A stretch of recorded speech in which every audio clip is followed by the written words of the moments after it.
Hello everybody, we are Winters and we are Sultan. And this week, we're talking about Blood Angels. I'm really looking forward to this, Winters. I'm really looking forward to this, Sultan. It's going to be excellent. So we're going to talk about Blood Angels because I really like the Blood Angels. Oh, do you, Sultan? Yes, I do. And what I really like most is that this one has a blue flag, which I have in my house, which is lovely. Oh, that's lovely, Sultan. I'm glad you have that. So, Blood Angels are looking really, really cool. And I'm really excited to play them again and again and again. Oh, Sultan, Wolfbutt says hello. Hello, Stylus. He was supposed to be back by now, and this bit wasn't supposed to go on for quite so long. This isn't the best. So hello, everybody. It's just me at the moment. I'm waiting.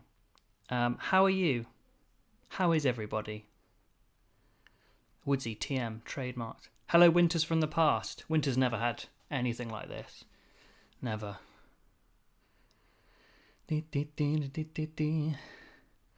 Greetings, Salters. Yes, I am Salters SEO. Plays. Yeah. No, it's good. We'll talk more about Blood Angels shortly. I am waiting for Winters to come back and ask questions about it and generally lead the conversation. Yeah, I'm just talking. Good to see everybody. Have I played much Blood Angels? Yes, I've played 2 games with them now. I've got more planned. I'm just going to keep playing them for a while. I'm overall, I'm enjoying it, but we'll talk more about it in a bit. Has Winters stood up? Look for someone with a red carnation. Am I the bachelor? Yes. Well, we're having a lovely time. We don't even need him. So, oh good. Oh good. I've got the hobnobs. You got the hobnobs. Got the hobnobs. I've been double hatting for a while. This has been quite difficult. Is it? Yeah. You're quite difficult. The bit went on way too long. I started as I heard you disappear. I thought this was supposed to be a funny moment, and now I'm just lost and confused. Did you say hello to anyone? I said hello to the peoples. I said hello to Stylus and people like that, and I said we're going to be talking about Blood Angels, and I particularly like this colour of the flag on front. I have this picture in my house. Hello, Alec. Hi, Servo Skull, Woodsy, Inchin, Stylus, who still hasn't changed his name from Woof Boat. How do you say Waff Boot? Waff Boot. Waff Boot Chronicles. Yeah, why not? Well, Stylus is easier to say. That's why not. Yes. Waff Boot Chronicles. Great shirt. Thank you. These shirts are available from the Winters SEO merchandise page, as is the mugs. I haven't got any mugs right now. Mug clubs were at 61 members. Congratulations to all the mug clubs out there. Mug club badge. Also, like, comment, share, subscribe, thumbs up. Check out Sultan Plays on Sultan Plays YouTube channel. YouTube. So, did any of you guys see the battle report at the weekend? How do they fit dad bods? Well, it didn't used to be so tight, you know? I don't think he's talking about you having a dad bod. He's asking for a friend. But it's a bit tighter now because it's shrunk in the wash, you know? But yeah, did you watch the Sunday battle report with the Blood Angels? You didn't watch it? No. It was a good one. Yes. It came down to the wire. It did. Woodsy's asking for himself. Woodsy, you don't have a dad bod. You have a legendary bod, Woodsy. Where are the 120 Primarch Crusaders, Sultan? What? Where are the 120 Primarch Crusaders, Sultan? Am I on the hook for 120 Primarch Crusaders? I have 20. Where are the 120? Why would I be on? Am I on the hook for something? I'm not asking this. The Blake Anderson is asking this. Oh. You need to come. Look. Oh, I didn't want to touch you. Thigh to thigh, Maybe you move a bit further left. See, someone answered the question we asked, which is Waff Boot Chronicles, aka Stylus, says cracking report. Cracking report. Someone actually answered the question. How far off will we seeing sort of making the Solar Auxilia debut on the channel? That's a pretty long way off. Because what happens is 40k keeps launching 40k things. 40k needs to stop releasing good things that I want to do and then I can finish painting those and carry on painting Solar Auxiliary, because I've already painted 60 infantry. Right. And after 60 infantry of the same colour, you need to stop for a little bit. Okay. For a little bit. Yeah. And like 6 tanks. And 6 tanks. And some sentinels. And some sentinels. Yeah, you just need to have a moment. Thank you for your 20 months, hobo, nearly 2 years. You'll be walking and talking soon. Soon out of nappies. Well done. Look, this is the Blake Anderson thing, because he's asking, where are the 120 Primaris Crusaders? I want to see that Black Templar army. Yes, you're on the hook. I'm not making 120 Crusaders because I don't think it's even legal. Andy says you are the God Painter. Thank you. The God Painter. Thank you. The goat. And when I said legal, I mean like, the police. You know that They'll come and get me. Black Templar battle report we did? We've done a lot. The one the most recent one we did on YouTube, it's about 3 months ago. It might have been 6 months. Was it like a 3K game or something? I think it was. Yeah. It's got over 50,000 views. People like the Templars, Why? and I like painting them. I don't know why people like the Templars so much. Why do people like the Templars so much? Chat, answer the question, but let's ask Sultan while we've got Sultan Plays from Sultan Plays YouTube channel. Sultan, why do people like the Templars so much? Well, why do people like Warhammer, and why is the word Grimdark thrown around so much? I don't know, Sultan. Why do people like Warhammer? Why is the word Grimdark thrown around so much? Maybe it's in the title. I was hoping you might come back with something like saying, because everything's Grimdark and we like Grimdark things. But yes, people play Warhammer because they like the Grimdark aspect. This isn't a sweeping statement. Most people like that. And the Black Templars are the most Grimdark Space Marine chapter that's mainstream. There are definitely others like the Exorcists and stuff, but you don't see them very often. But there's a Games Workshop Loyalist. Games Workshop Loyalist chapter that's... Flesh Terrors. And they're not. I don't think they're as grimdark. They're nuts, but I don't think they're as grimdark as the Templars because there's candles everywhere. No, look, chat. Who's the most grimdark loyalist Space Marine chapter? Flesh Terrors, skin and eat puppies. There's no evidence of that. Dante had a chat. I'm listening to the devastation of Baal right now, and Dante was like, "Hey, Gabe, bud, William Willis, thank you for your 19 months. Legend still be out of your nappies soon as well." Listen, the reason why there's no evidence of that is because everybody's dead. They don't leave bodies. No. If there's no body, there's no murder. Of the mainstream, and again, I'm talking mainstream chapters here. Flesh Terrors aren't fully supported themselves. They're not. There's a Blood Angels upgrade sprue. As mainstream as it gets. We're not talking like the Void Walkers or something. This is a canon proper thing. Yeah. Yeah, no, the Black Templars are the most grimdark chapter. Woodsy says Flesh Terrors. Yeah, but he only plays Blood Angels, he would say that. You've got to have perspective. Blood Angels and Flesh Terrors can still be the best, but they're not the most grimdark. Cleansnews says Marines Malevolent are the most grimdark. I don't know those ones. See, that's not mainstream because you don't know it. Well, no, that's what I said. That's why I said, like, the Exorcists exist. They inhale demons as part of their rites. That's pretty grimdark, but I don't know much about that. Panther says Flesh Terrors are fundamentally good guys. Black Templars are more grimdark. He seems to agree with you. I don't think anyone's really a good guy. Even the salamanders burn people alive. Does Sultan have a zip wire to your games room a bit like data from the Goonies? I do. Yes. I do. Yes. It goes 2 miles across the city. It's not a zip wire. I keep him in the box and occasionally break out the GIMP. I have to share the room with the GIMP. Space Sharks. Carcharodons are pretty grimdark. Carcharodons are pretty grimdark. That's what Space Sharks are, right? Yeah. So, yeah, they're pretty grimdark. Yeah. The most grimdark loyalist Space Marine chapter. Most. That's a and you would go with Black Templars. Of the ones that you'd expect people to know immediately off the bat, yes. Right. Again, I said at the beginning, there are ones that people don't know as well that are probably darker. They're howling ISIS madmen, like, religious fundamentalists with bolt guns that they do put the Space Wolves to shame a little bit. What about the Minotaurs? The High Lords of Terror bitches, those guys. No, because they're bitches. That's true. That's the thing. Like, if they're bitches, they can't be the most grimdark. Templars aren't anyone's bitch. I think the Minotaurs are bitches, and anyone who plays them is probably a bitch. Say that, brap. Eat shit.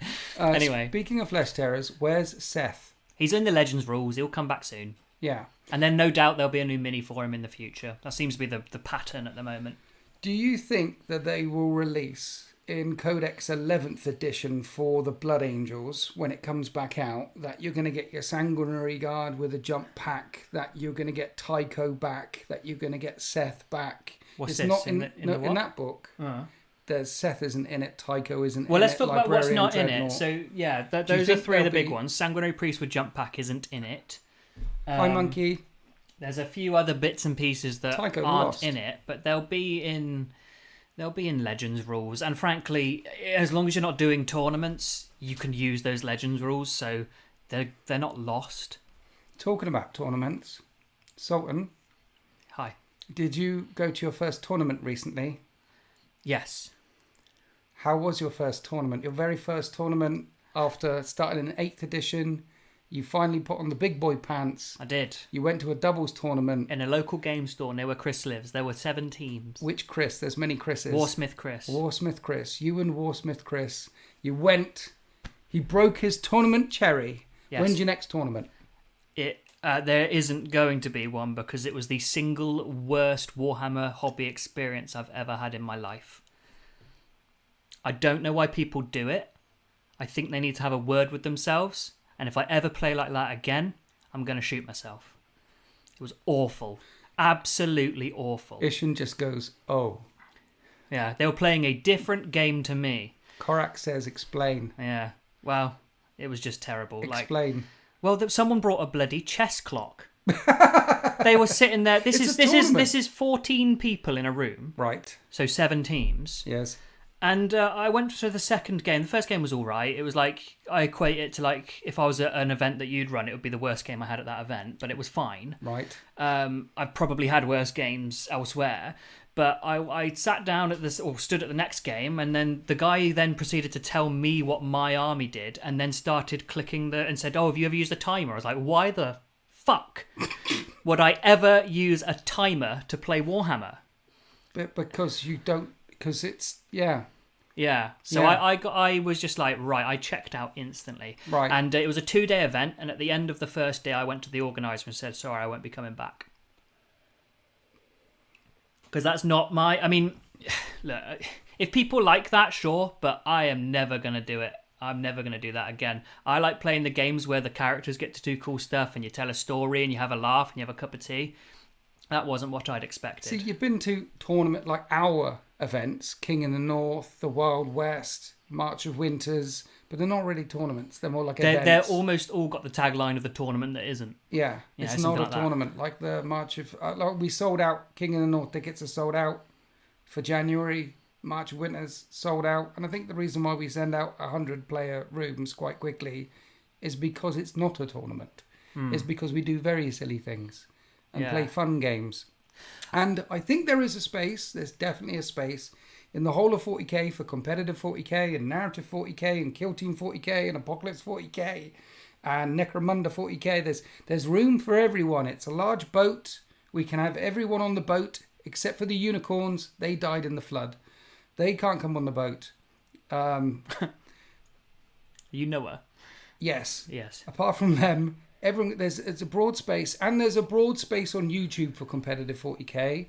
I don't think this channel attracts those people, though I don't know why not, because I am the 2021 Because you're the 2021 No Retreat Legends champion. See, there's 2 things I want to address. Firstly, William Will's saying chess clock's a bit King of the North, but that's for drinking games. Absolutely, that's the way to do it. So that's what a chess clock is good for, other than maybe chess. But good for drinking games. I like that. And the other thing is that nobody was like nasty. Right. Like, it's not as if anyone was like saying they hated me or they hated things like that. No one was mean. I hate you. But it was just, see, like that. You smell. Mean. No, nobody was nasty. But at the Of same time, it elderberries. was like, I blow my nose in your general you ever direction. had an awkward Have you ever had an awkward interaction with like a delivery person? You're like, please leave, give me my parcel and go away. That's how I felt the entire time.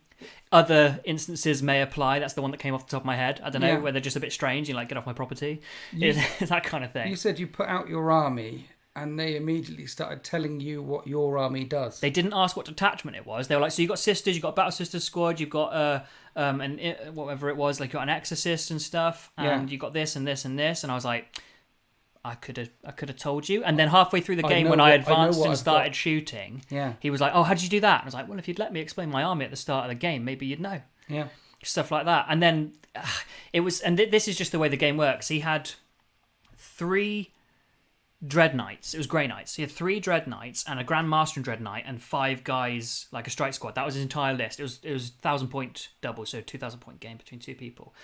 And it was like, I just didn't know what was happening. I'd walk forward and he'd teleport away, and then I'd try and shoot something else and it would teleport away, and then it would do all this, that, and the other. And I was like, when I play with people normally, they try and they tell me what their army's going to do. Yeah. And it was just full of gotchas. I played Grey Knights the other day. It'll be coming out for members at some point in a couple of weeks' time. It was one of my most requested requests that was ever requested from you guys is, Winters, when are you going to start playing Grey Knights? So I did some Grey Knights. And I loved the teleporting away stuff. That was great. Do you remember when I did a Hypercrypt Necrons against you and I was teleporting around all over the place? Well, you were teleporting two monoliths and a Catan and then 2 warrior squads 20-man warrior squads every turn. Yeah. And I brought that first company detachment because I said I want to try out a stupid list. Yeah. That was never filmed. No, it was at your house, wasn't it? Yeah. And at the end of it, you said, I hate this game. I said, because you were trying out something that is very strong, and I didn't realise. Otherwise, I might have brought a better list. But yeah, I wanted to do a tournament. I think overall it was a positive experience because I realised that all the shit I was talking beforehand is justified in my eyes. Thingy Bob, France or Maron says, tourneys are competitive, don't show up expecting to have fun. That's a fair point. Tournaments are competitive. People are going there to win. Yeah. So that means I don't expect fun at work. No. But I get paid to do that. But tournaments can be competitive and also fun. Like a football match can be competitive and fun. We've played competitive lists and that was fun. Can be. When you and I have gone competitive against each other, it's been fun. Monkey went to a tournament once. Look, he said it's miserable. Yeah, we chatted about that. He's put salve on my wounded heart. I can't ever imagine Monkey going to a tournament. I presume it's a similar one to me, where a friend of yours says, "Hey, can you come along to this?" And you go, "Okay." Yeah, you guys. Some people play at tournaments and expect to win by gaps in the opponent's knowledge. Unless you ask questions, they will take advantage of you. That's what you said. Do you feel like you were taken advantage of? No, because I won. I won in the grand scheme by leaving and having a wonderful Sunday instead. I played Minecraft with my girlfriend. Nice. So I went home and lived my life. Hi, Portugal. Yeah. Yeah, I think when you do a competitive thing, you've got to have a conversation with your opponent all the way through the game, all the time, to ask about stratagems, to ask about units, to ask about what stuff does. Yeah, my brain's too empty to take all that knowledge. To be aware, you can say, if I move this around here, do you have a stratagem which allows you to move? If I do this, because if you ask them, if I move this here, can you have a stratagem which, yeah, and if they say no, and then you move it, and then they do a thing, I said do again, then you can go, you lying bastard, and then you can flip the table and flush your cooked dice down the toilet and run out screaming and burn the place down and drop a nuke, only way to be sure. Yeah, I mean, I get it, and I get that people are trying to win, so there is that, but at the same time, it's like Chris, I was doubling with Chris, and Chris kept forgetting Oath of Moment. That's how inexperienced a player Chris is. He's lovely, but he has not played very much lately, so he kept forgetting Oath of Moment, and if you're playing with friends, and I understand this is different, but this is how I play, and I would always do this no matter what setting I'm in. If he goes, oh, I've forgotten Oath of Moment, you immediately go, well, of course you'd put it on. That's your entire army rule. Yeah. So yeah, but this, where Chris was like, oh, this is literally the movement phase. He's gone, I've forgotten to do Oath of Moment. They just look blankly at him.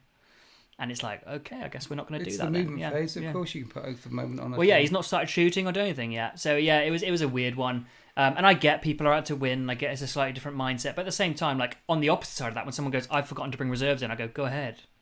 See, my last tournament, which was when I won the 2021 No Retreat Legends Champion 100% GT win record. Wow.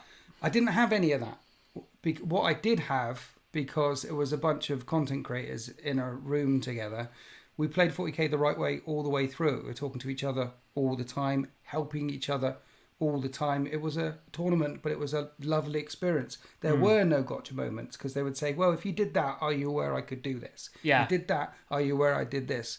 Oh, and they would say, oh, I forgot to do this. It's like, oh, you can take it back. You can take it back. You can take it back. Yeah. Because at that event, everyone wasn't trying to beat and destroy the opponent. Everyone was trying to play their army as best as they could. Yes. And in order to play my army as best as I can, I want you playing your army as best as you can. So I can counter it. So if your game is elevated to the highest level and my game is elevated to the highest level, then I can really find out how good I am at the game, how good I am at playing with this army versus your army. And I think that's the proper way to play a competitive... Well, that's the better way to play a competitive match. Then I just am here to beat you and I'll stare at you blankly when I forgot to move this thing and you go... Yeah. You can, no, of course you can move the thing. It's not chess. You can move the thing. Yeah, I mean, what you're... Again, Blake Anderson here says, playing these games as a simulation is the best play, not a competition with game pieces. And that's exactly it. It's not chess, because you moving a unit forward and going, actually, that's a bad idea, and moving it back, is the captain going through the tactical manoeuvres in his head, going, if I move there, they're going to get shot right. I need to pull back and do this. Yeah. It's him. It's the general thinking through his strategy until it happens. Yeah. That's it. I did win a thing once, yes. And I know I've barely ever mentioned it, Otto. I try and... You've got to be humble about your victories, you know? Humble. When you were doing the King in the North video, were you at the Arkle Strawberry Thief in Swindon? Were you? Do you remember when we did the King in the North No, I remember the video, but were you? You were behind... Yeah. You were filming it. I was filming, I wasn't in it. The answer to that question is yes. Yes, we were. And we were very, very drunk. Just like when we did the King of the North video last year. We were less drunk this time than that time. We were less drunk That previous time was like, oof. Dude, that was a 10-minute video. Dude, last year, you went on holiday like a couple to of... Poland, yeah. Afterwards. It was 36 hours later? Yeah. And I still couldn't even look at a pint. Yeah. I was in the airport just like trying not to be sick. Well, not last time, but the time before, we broke out the shots, didn't we? I think that was my fault. When you say we broke out the shots, I broke out the shots. You did, and Brap came by with whiskey, and I was like, what is going on? And then this time I was like, no. This time we had 4 beers, and we're like, we're going home. That was it. And to be honest, that was a good cut-off, because I woke up with a slightly... Well, no, not a slightly sour head. I think I just hadn't drunk enough water before bed, which is a pretty normal occurrence. But I knew if I'd had one more beer... That 5th pint would have started to hurt my head. Perhaps. We were thinking about it. We were on that teeter where the night goes from good to just off the rails. And Monkey doesn't drink, and he was there with us, and it was like watching him drink his Sprite or whatever. Dude, that boy can pack it away, though. He ate. Like, he ate here, and then he ate a whole pizza to himself, and all the chips to himself. Did you see? He was packing it away. He gave me a ton of chips. Did he? He said, here's some chips for the table. Did he? Yeah, you just don't listen. Yeah. What did you say? You just don't let... Yeah, there you go. And I fall for it every time. Yeah. So that was your competitive experience. Yeah. Yeah. We should say hello to people. Hi, people. Hi. We have got the Blood Angels Codex here. Hopefully you watched the last battle report on Sunday, or one of the battle reports on the YouTubes on the Saturday or Sunday. And I'd be very interested to hear your thoughts and feedback about what you think about the Blood Angels. If you have any questions for a dedicated Blood Angels player, I found one. He's sat here. He smells of elderberries. I blow my nose in his general direction. You've got to be mean to him. My mother was a hamster. His mother was, yes. So if you've got any Blood Angels related things, then talk to the Blood Angels person who is sat here. Who apparently... True Blood Angels player, because Flesh Terrors are not Grimdark enough for you. I never said they weren't Grimdark at all. I said Black Templars were Grimdarker, but we're not getting back into this. Nice. Grimdarker isn't a word, but there we go. More Grimdark, I don't know. What do people want to know about the book? That's the question. Because I can give general impressions. Do you like it? Yes. Okay, there are wrong things with everything that GW do. It's always the way it is. Some people are going to be disappointed. It's unfortunate. But where's Chris? Don't just have a whine about the tournament. Yes, I did, Chris. No, it's fine. Don't go back and look at the previous footage. It's fine. It's fine. It's fine. Everything's fine. Nothing to see here. Move on. Hi, Warsmith Chris. Move on. Is there any cool lore in there? Yeah. Did you read any of the lore? I actually did, but it was 2-3 weeks ago now. So I might have forgotten what was in there. I think I don't think there's anything new. Yeah, I think the thing about this edition, all the lore that they've released in this edition... Basically the same. Basically hasn't changed, except for that Adeptus Custodes thing. And it mentions the lion a couple of times in here, which is just from the old books at the end of ninth Yeah. edition. It's just kind of mentions that. So yeah, There's no particularly cool lore. If you want really cool lore from books, then Heresy is for you. there's that too. Yeah, heresy books are good. But yeah, no, it's good. Like basically, I guess the only update to the lore is that the Lion thinks Dante is a Chad, which is, to be fair, because Dante is a Chad. That's about it. D. Bagus Maximus has finished his Ultramarines. Yes. He said he's finishing. Should he start a Blood Angels Completing army? an army. Should he Is start? there such a thing? You'll come back to your Ultramarines. Yeah. But the answer to should you start a Blood Angels army is yes, because I have Ultramarines style minis. Right. And I also have the Blood Angels, and they play very differently despite being from mostly the same book. If So you it's had to interesting. start a Blood Angels army, like from scratch from now in 10th edition, what were the... If you say you got to buy a couple of boxes of something, what are the key units to start playing a Blood Angels now if anyone's interested? Would you... Army set, for example. Honestly, a box? the new army set, the Combat Patrol, looks really good. So I don't know if everyone's seen it, so I will say what's in it. But it's the brand new Blood Angels Captain on foot. It's 10... Not that big box that they have with the codex in, the one I gave you. No. So this is the new Combat Patrol. Don't get that one. That's probably a bit hardcore for a brand new player because that's all Death Company and that's they're quite unique. Okay. So if you want to play a bit more of a generic Blood Angels thing and bounce so if across, you're starting, I would say start with the Combat Patrol as a must Right. because 10 Assault Intercessors, a Captain, and 6 Sanguinary Guard is a good start to a Blood Angels army. 3 Bow Predators is not it, Francis Marion. What is in the Combat Patrol box? It'll be What there I've just on the said, page. yeah. Is that it? Yeah. Oh, 10 Assault Intercessors, Okay. 6 Guard, and a Captain. and that's what you'd start. What would you add to that after getting the Combat Patrol box? Would you get I would another add Combat Patrol box? two 5-man squads of Assault Intercessors with jump packs. I'm going to sneeze. How about this? Excuse me. That snuck up on me. I would add definitely a Brutalis Dreadnought, maybe a Redemptor Dreadnought. Yeah, 3 Brutalis Dreads. Maybe not 3, it's quite expensive. Yeah. Money-wise. It's also quite unfriendly, 3 Brutalis Dreads. You would feel it. If you brought 3 of them, you would feel it. You'd feel it. But yeah, Assault Intercessors with jump packs are a good addition. How deadly I is... won't tell you how many to bring, but How yeah. deadlier is the Death Company Dread compared to the standard Brutalis? It's about the same, truth be told. So it's about the same because the Brutalis Dread from the Spaceman Codex has impact hits, which is quite a strong rule. It's 3 mortal wounds. 3 mortal wounds. But if it's hitting your Oath of Moment target, it's re-rolling all hits and wounds. Yeah. The Death Company Dread re-rolls all hits and wounds in combat anyway, no matter whether it's Oath or not, and that's quite strong. The Surge move is interesting, which is fun. I want to try and use that a bit more because you could probably use it quite sneakily and a fun way to just get closer and have a fight. And the 6-up shrug on a 10 wound toughness 10 model, 12 wound toughness 10 model is awesome. Yeah. So yeah, I think right now in this book it's pointed wrong. I think we're going to see it go down. It is. How many points more expensive than a Brutalis? It's 60 points more right now, but these books are always wrong, so don't panic. And when that's not out on pre-order, when that drops, whenever that drops, which I There don't will honestly be a don't know change. the date when it drops and the points will change. 60 points It'll more. be when they release the Sanguinary Guard kit and the Captain kit and the Sanguinary Priest kit. They'll probably give the Codex up for pre-order at the same time. Yeah. Is my guess. Brutalis Dreadnoughts, just not even Death Company ones, just Brutalis Dreadnoughts will work well. They're good. In But a with a Blood 6-up Angels shrug, list. strong. It's good. If you can, of 12 dice, you're probably going to roll at least 2 shrugs. Yeah. And I rolled a few. We've used it, and I rolled a few. It was good. How much is the army box? Because Woodsy says it's an amazing value. It's £145 on Games Workshop. I don't know what it is on Frontline Gaming Stores.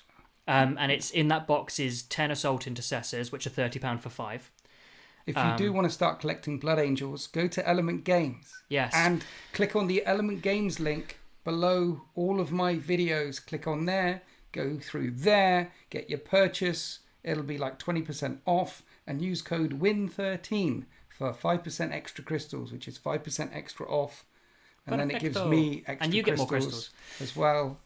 Yeah. It's to be honest though, if you didn't want to paint them as Death Company, the starter box that they released with the Codex in would be a good start. Woodsy said it was 116 from Element, so 116 is a good deal. like 30 That quid is off. really good. That's so yeah, that box, if you don't paint them as Death Company, is a good start. 230 quid in the US. dollars. Yeah. So what's that? 230 quid. It's probably about £200. Yeah. Because the dollar isn't that far off the pound these days. Ouch. And all pre-orders sold out as well, look. So On Element, yeah. That tells you how popular this box is going to be. Blood Angels and Space Wolves have always been their two most popular non-codex compliant chapter. Dark Angels are close behind. Yes. Yeah. Dark Angels are close behind, but yeah, actually, well, back in the day, it was always Blood Angels, Space Wolves with a bit of Dark Angels. I guess Dark Angels and Black Templars have caught up now because Black Templars have got their own unique stuff, and things have Yeah, I'm excited to see. I know it's off topic, but I'm excited to see what they do with the Black Templars this edition. Yeah, because they got all their big refresh 3 years ago, and it was really cool then. So I'm just excited to see what they do with Templars when they release their book. Might not be any new minis, but it'd be cool. There might be a new lieutenant. Probably. Probably. It's been a while since a lieutenant now. Yeah. But yeah. Lieutenant on a bike, we need it. Lieutenant on a bike would be cool. Have we got a lieutenant with a jump pack yet? No, that'd be cool too. Lieutenant on a bike, lieutenant on a jump pack, Games Workshop. There aren't enough lieutenants. I know Games Workshop tune in all the time. But they made Phobos and Tacticus lieutenants over and over. That's the problem. They didn't make any of the jump pack guys or any of the Gravis guys or Terminator guys. It's because you can never have too many lieutenants.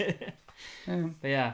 So you'd go with the combat patrol box to start off with, and then you'd add a Brutalis because it just fits in the Blood Angels army. Mephiston's strong as well. So you want Dante. No pain. If you're playing full Blood Angels and you're not doing like a Successor, you want Dante, you want Mephiston, you want Lemates, you want Astaroth down the line, you want the characters, all the named characters. So you want the combat patrol box, and you want the army set box as well, and that's £1,000. You've got to sell a kidney. Yeah, I mean those together is about probably £200 with the discount as it is now. But as we've seen, they're sold out. Yeah. But yeah, you just want jump packs, you want fast moving stuff, you want combat stuff. Jump packs. They want to get into assault quite quickly, and one of the detachments in there is all about jump packs, and that's the one that we're going to do next. Yes, so there's 3 detachments in this book. The first one is the one we were used to. That is right now in the index. It's called Sons of Sanguinius. Do you like the jump pack detachment? Haven't played it yet. I like it on paper. I think it's going to be really strong for objective play. Yes. But I run my models into your models and blend, so I like the first attachment best, which is the one where you get +2 strength, +1 attack. It's really good. All of the stratagems are really cool and themed. Yes. We'll come on to the other attachments in a minute, but the themed ones, they're all about the Red Thirst. So you get 2 options. So I'll read one out to you. Jump pack one. No, the first attachment. I think the jump pack one is the one that we're going to see at tournaments. I don't give a shit what you see at tournaments. I think that's the one we're going to see at tournaments. I think that the OG detachment is the best detachment because it affects everything. And I think the Death Company detachment is the funnest one. Because like Toxic Skullask is the Death Company detachment any good? And we played that yesterday? Yes, I will get onto it.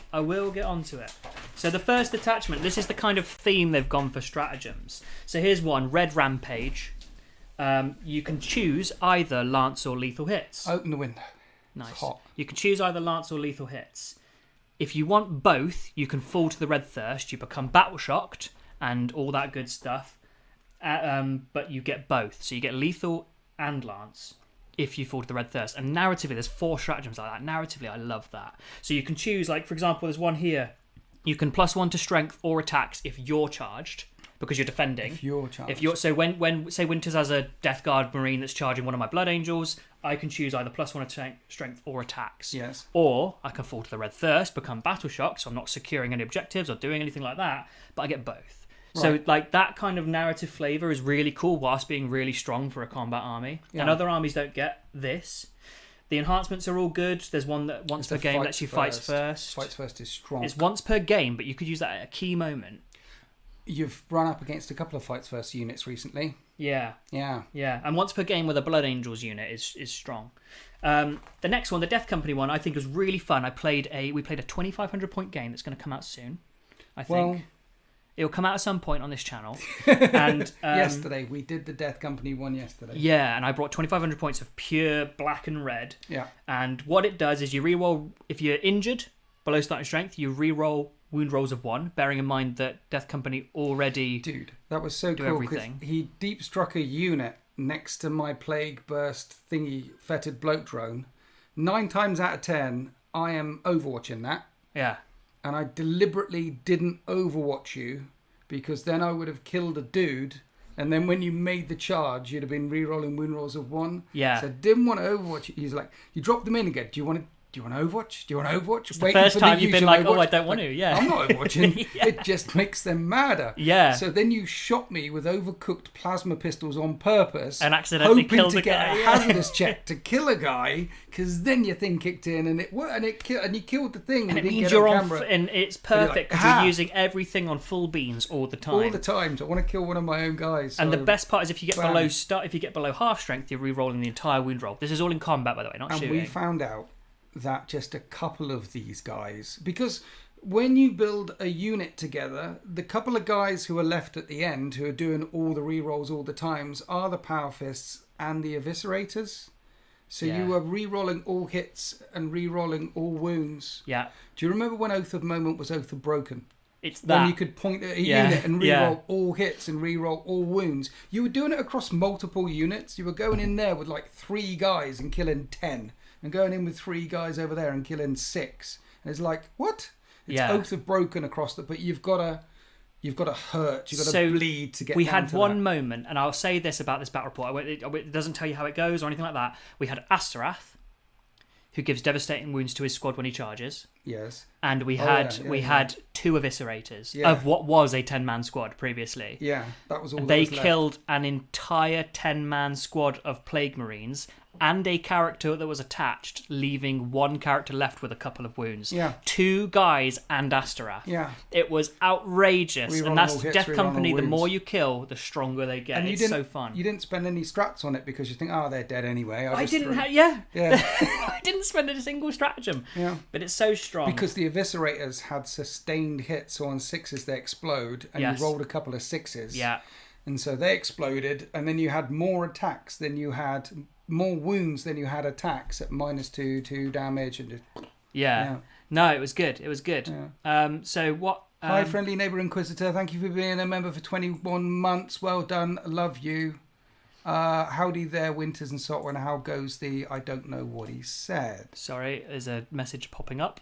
Okay. There you go. How goes it today? It goes fine. We're fine. Thank you. Thank you. Are Death Company with Hammers gone or just Legends? I don't know if they're legends, but they're currently not in here. They're not in the... Yeah. They're not... They're gone, basically. Yeah. Games Workshop will only allow you to play with the models in the box these days. Yeah. So what? There are still several weapons, and one of the cool things about Eviscerators are good. Eviscerators is specific to Blood Angels, specific to Death Company, and they're fun. They hit on 4s, but they're strength 7, and then there's buffs, and they get sustained hits, and they're re-rolling, and it's amazing. Yeah. But sustain and because it's a Death Company thing, you're re-rolling all hits. Yeah. And they're sustained hits. And then you're probably re-rolling wounds or re-rolling wound rolls of 1, and you're probably wounding on 2s anyway. So Eviscerators are basically better than Power Fists because it's -2 damage, and a Power Fist It just is hits -2 worse, but damage. because you're re-rolling, you're doing better. Yeah. Yeah, Yeah. and with explosions, you're doing better. Yeah, you said to me, like, I remember you said a couple of times during that game, like in turn 3, turn 4, like, I'm having fun. This is a lot of fun. It was just fun watching your little face light up when a tiny unit went in and blended some stuff. The downside, of course, is He there's, had no OC anywhere. there's no AC, and they're also just Space Marines. You can just shoot them. They're glass cannon, but they lean into that by getting stronger as you kill them. So Yeah. it's a win-win. I don't think this is strong for like taking objectives and objective play games when you're playing those kind of games, but for just blending stuff, it's great fun. It's great fun. One model can get a Thunderhammer because it's in the Assault Intercessor box. Okay, cool. Oh yeah, so a regular sergeant, what would be the sergeant, can take a Thunderhammer in a regular Assault Intercessor squad. Not the jump So one. what are now called in here Death Company Marines. Yeah. You can put a Thunderhammer on, but I personally put a fist on because I like the fist. Though with this list, Thunderhammers would be really cool because you'll be rolling all hits. So Yeah. saves it. The answer to your Salamanders question, Debaggus, is no. And they won't do that. No. Yeah. But yeah, it was... I think the first one is the strongest one. The jumpy one all over the place is going to be the competitive one. But the most fun one to play, and bear in mind we've only had a couple of games, was the second one. Yeah, the first one was fun. It was from my point of view as well, because they are glass cannons, so I could kill a lot of them, and I Yeah. could score. But later in the game, Got scary. they hit like a truck. I mean, Yeah. they hit like a truck earlier on anyway, but when they get weaker, they get stronger in offense. And it was like, dang, son, this stung. Yeah. It stung. Yeah. Yeah. No, it was good. The jump pack one. So, I should say the stratagems for the Death Company one are all chaplain based. So basically, for 4 of them, again as a theme here, if you have a chaplain within range when you pop a stratagem, the stratagem is better. So there's one here. Add 1 to the attack. This is the Death Company. This is the Death Company one. Death Company so one. there's a 1 CP strat called Lost to Rage. Right. You improve the attack, strength, and armor penetration characteristics of melee weapons by 1. And if you're within, you get hazardous, so it hurts you. But if you're in Strength. range of a chaplain, you don't get hazardous. Yeah. So the chaplain's just stopping them hitting each other, basically, is the whole point. Yeah. +1 strength, +1 AP, +1, and it's hazardous because they're swinging around all over the Yeah. place. Take your arm off, mate. Sorry. But You know, no, it's chaplain five comes attack along. chainswords. Yeah. If you're in the right position, re-rolling everything on everything. And there's a you couple know, in there stuff that like chaplains kick in. So you really need Several your of chaplains. them, yeah. You know, piling in D3+3 is great because these are probably designed to be taken as big 10-man squads. Yeah. You know, go flying in with 10 in everywhere. If you could do 20, that would be epic, but Right. that'd be lore accurate, but that'd be a bit too much, I think. Yeah. So that's good. The final one is the Angelic Host. No, 1 minute. Let's talk about that for a second. So Okay. Death Company, what would be a strong, not your collection, but what is a strong Death Company list in your opinion? So in my opinion, I've got in my brain at least 2 units of Death Company assault guys, because they still have impact hits on the charge. No, The one with the jump packs. they don't have impact hits. They've got reroll charges. Yes. Okay, so you put a chaplain in one, a chaplain in one. So there's a chaplain in both. Mm-hmm. You got reroll. You so, put Astaroth and Lamartes because they can lead jump pack units, that's it. So if you're taking them, you take Astaroth and Lamartes. Okay, say 3 then. Leave Lamartes out for a second because Astaroth was really good. Yeah. So let's stick Astaroth in one with jump pack guys that can reroll charges and reroll hits when they get in there, and a chaplain here and a chaplain there. How many points is that? You're already looking at about 800 points for those 3 units. For 3, so it's 230 points for a 10-man right now. So probably 900 points So for that's, those 3 units. yeah, 690. And then you've got a chaplain, which is 75. Then the units are 10. So 765. Then you probably want, and we're talking strong lists here, then you probably want 3 normal 5-man red guys to drop in behind enemy lines and to score shit and to move block. Yeah? And you need something in the backfield to hold on to a backfield. I don't think thing. about lists like this. I just go, what's the I story? was just thinking, what would Just be run this? up. I don't know what the strong one would be. I'm asking the wrong person. Yeah, I don't care. What do you think? I don't care what's strong. What good It's cool next as steps for a Blood Angels army if you've already have a decent amount in your opinion, says Toxic Skull. If you've already got a hell. I decent don't know amount. what you've got, yeah. So say, general question, I've got a decent amount of Blood Angels. What would you recommend to someone who's got a decent amount of Blood Angels? But a decent amount could probably include what I'm going to suggest. Okay. Like, basically, the core units that you want that I'd said when you start Blood Angels, so jump pack units, Brutalis Dreads, Blade Guard are always really good with a Lieutenant in a Land Raider, stuff like that. Land Raiders with people inside chonking out, they're always really good. But you probably already have a lot of those, and that's the core of your thing. After that, you can probably just get weird with it and branch out into, if they're your only Space Marine chapter, you can do all the other Space Marine stuff like Phobos and stuff like that.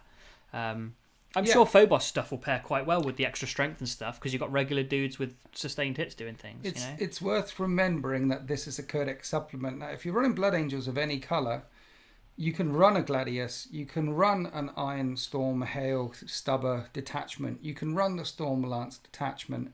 They deploy in chapter strength, or they deploy in company strength for missions here, missions there, and there is absolutely no law reasons why you can't do an armoured spearhead of Blood Angels for a mission and bring some repulsors and some executioners and some hammer strike things flying in and go, this is my armoured thing. There's no law reason why you can't have Blood Angels on lots of bikes zipping around all over the place.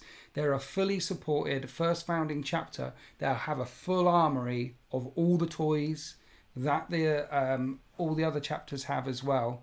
So if you're asking what to add to a Blood Angels army, if you already have a decent amount, if you've already got a decent amount, look at the Space Marine book and think, what do I want to collect? What do I want to what would I enjoy playing with? What models do I like the look of the most? Stick them in your Blood Angels force, because lore-wise, you can bring whatever you want. Yeah. So, whatever really tickles your pickle, grab it. Tickles your pickle. Yeah. I would love to see Manius Calgar face off against Commander Dante or Astrath. He would lose against Dante. Astrath's, I think, actually, with the devastating wounds, mildly scarier. He is a bit scary. Because Astrath is just the dev wounds with no save. Though I think Calgar is a bit of a save. You've got to think as well that, like, if you're running Calgar, then what strats have you got that you can pop on him to make him a bit stronger and punchier? Well, he has feel no pain if he's got his blade guard around still. You've got that, and you've got Lance that you can put on him, right? But if you're running Dante or Astrath, then there's about 78 stratagems that you can play on Dante or Astrath from that codex that make Dante or Astrath really, really scary. And they're already really, really scary. Well, yeah, Dante already has lethal hits, and you can give him Lance as well without falling to the Red Thirst and all that. Yeah, I think it'd be an interesting fight. Yeah. I think it would, because if he survives, then Calgar for free can fall back, shoot and charge. Yeah. Stuff like that, or advance and charge. Dante has to spend a command point to do it. Yeah. So, I don't know. No diff. Who would win, Thor or Hulk? Depends who gets... Well, Hulk. Who gets the charge? Yeah, depends who gets the charge, Hulk would win. The more you beat him, the more he powers up. Yeah. He absorbs the energy. Boom, boom. I'm talking about comic accuracy here. The more you hurt the Hulk, the stronger and stronger and stronger and stronger he gets. There you go. That's how it works. Sorted. Yeah. The final detachment. The final is countdown. Is all about jump packs. So this is the one that, like the Hypercrypt Necron thing, where you pick them up at the end of your opponent's turn and put them back down. The final countdown. I don't know what came over me. Go on. Yeah. 2. Pick them up, put them back down. Only ones with jump packs. Only ones with jump packs. It says jump pack. Yes. But all the stratagems, so there are a lot of these stratagems you'll see previously in the book and the other detachments, but like there's one in the Red Thirst detachment which is fall back and charge, and there's another stratagem which is advance and charge. Yeah. This has just 1 CP, fall back, advance and charge. It's do everything, do whatever you want. So the other one's divided into 2 strats. This is in 1 strat. These are all about taking Sanguinary Guard and the elite of the chapter, like Vanguard vets and stuff. Yeah. And off you go.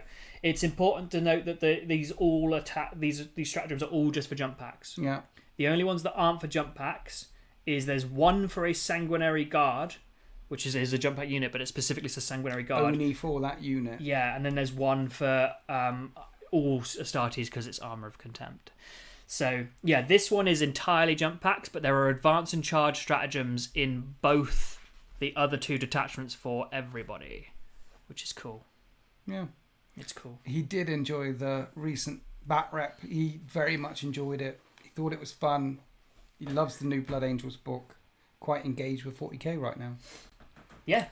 Yeah, it's cool. Yeah. It's cool. I really enjoyed it. I wanted to give the book a better running out, but my dice betrayed me. Your dice It's a dice game. It's a dice game. Sometimes happens. you roll hot, sometimes you roll poorly. I was just really excited and it was a bit disappointing when I couldn't even make my charges. I was like, no, this is what this army does. I need to get involved. It does, yeah. I think the thing is, the last couple of battles have, like when you one-shot a Tesseract thing and do a thing, have some... That was Crimson Fist. Oh, thanks. Yeah, if you're one-shotting stuff and then it was the first battle report in a long time, you didn't one-shot a thing.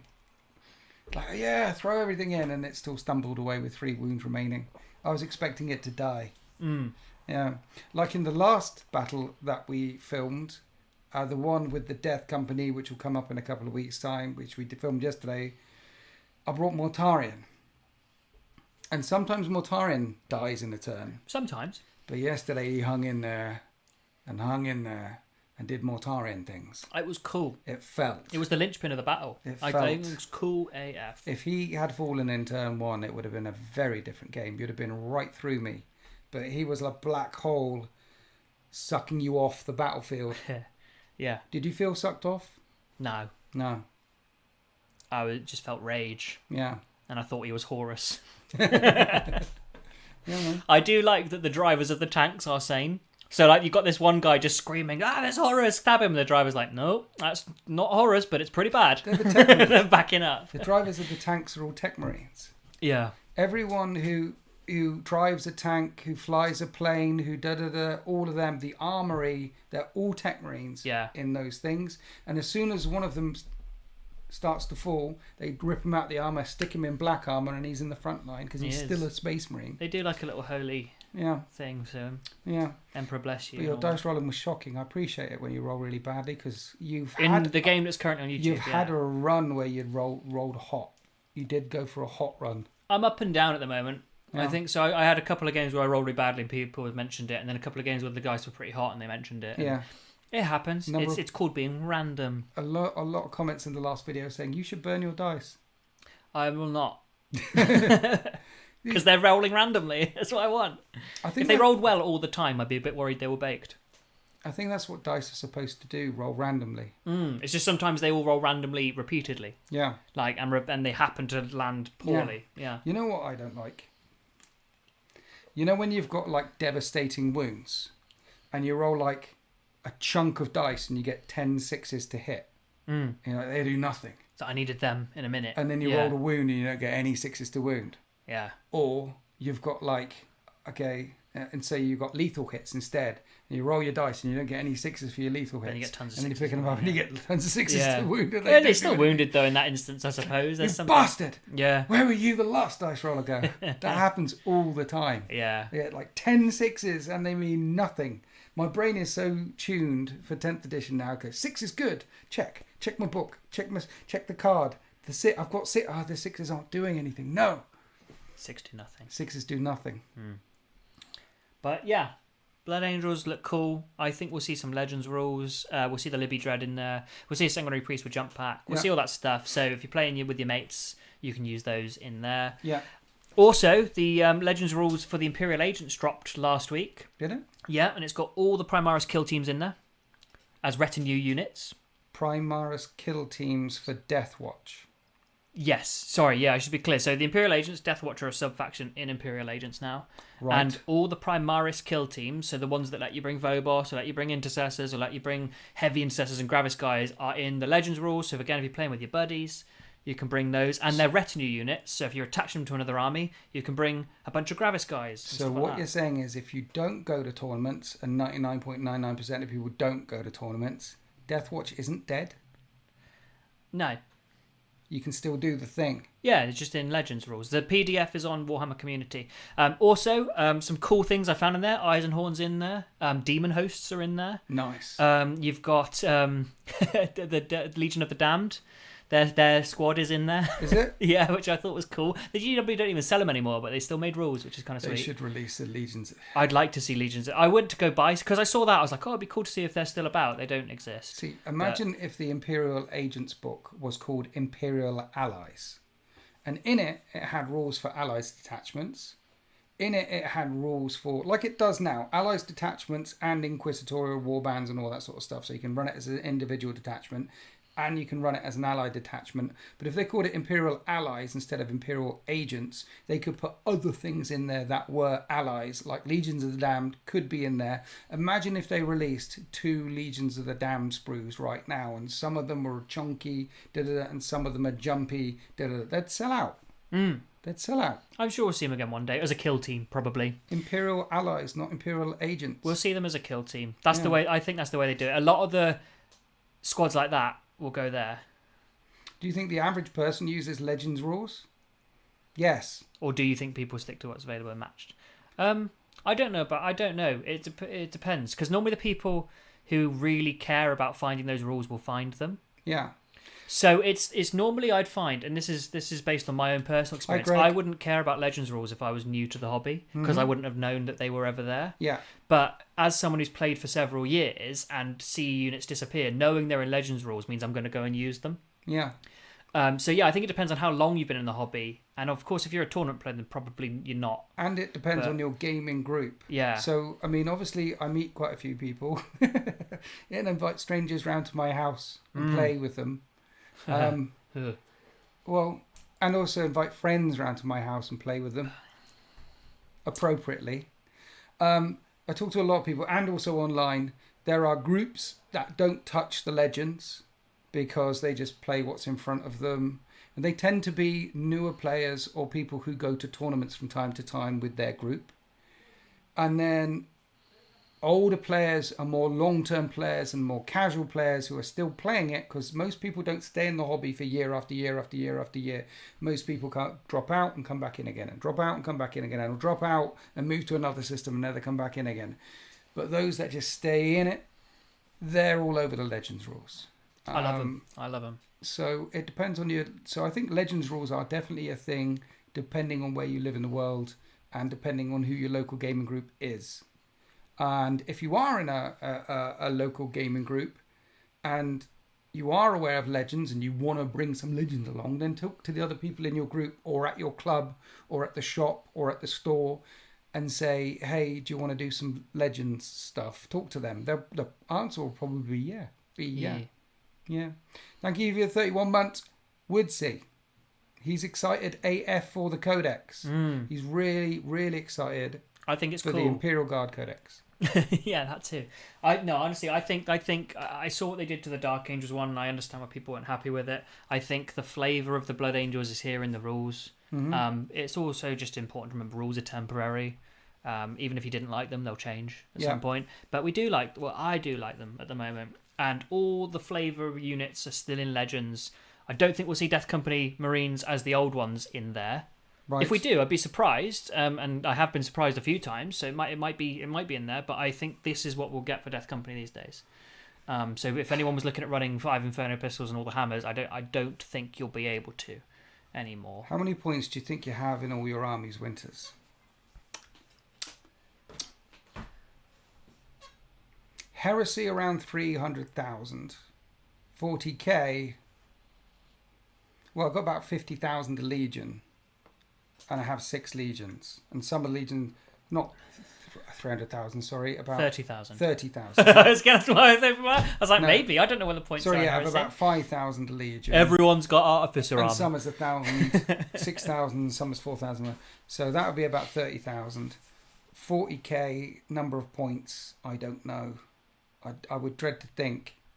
And how many points do you think? You've probably got a bigger collection than me. For 40k, perhaps, because I have more armies. Well, I think I've got more armies, but you've got... What do you have? You've got... I'll count out, you say. Grey Knights, Adeptus Custodes.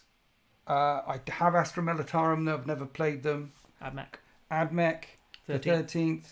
Dark Angels, technically, but that's only 1,300 points. I like Dark Angels. Imperial Knights, Chaos Knights, Death Guard, Necrons, Tyranids. Restart.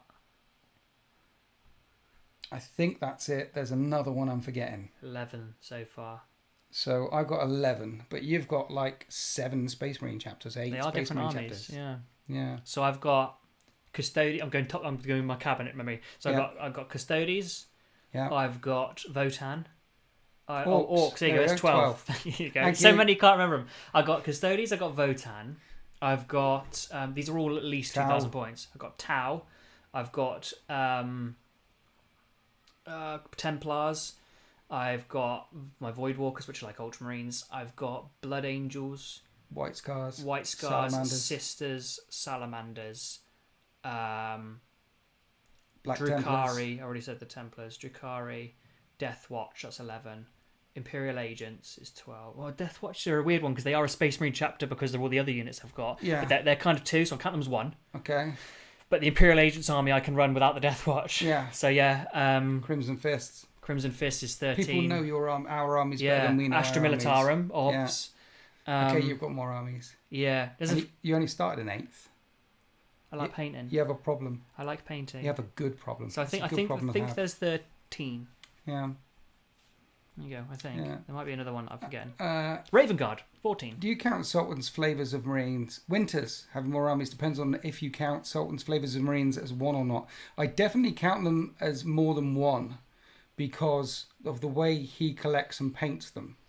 So Sultan, rather than adding some bikes and some speeders to his Blood Angels, will buy a White Scars army and paint them, all the bikes and all the speeders, white, and then add some foot troops to them or add some tanks to them. Yeah. And then when you wanted all the melters and the flamers, you went for all the melters and the flamey stuff.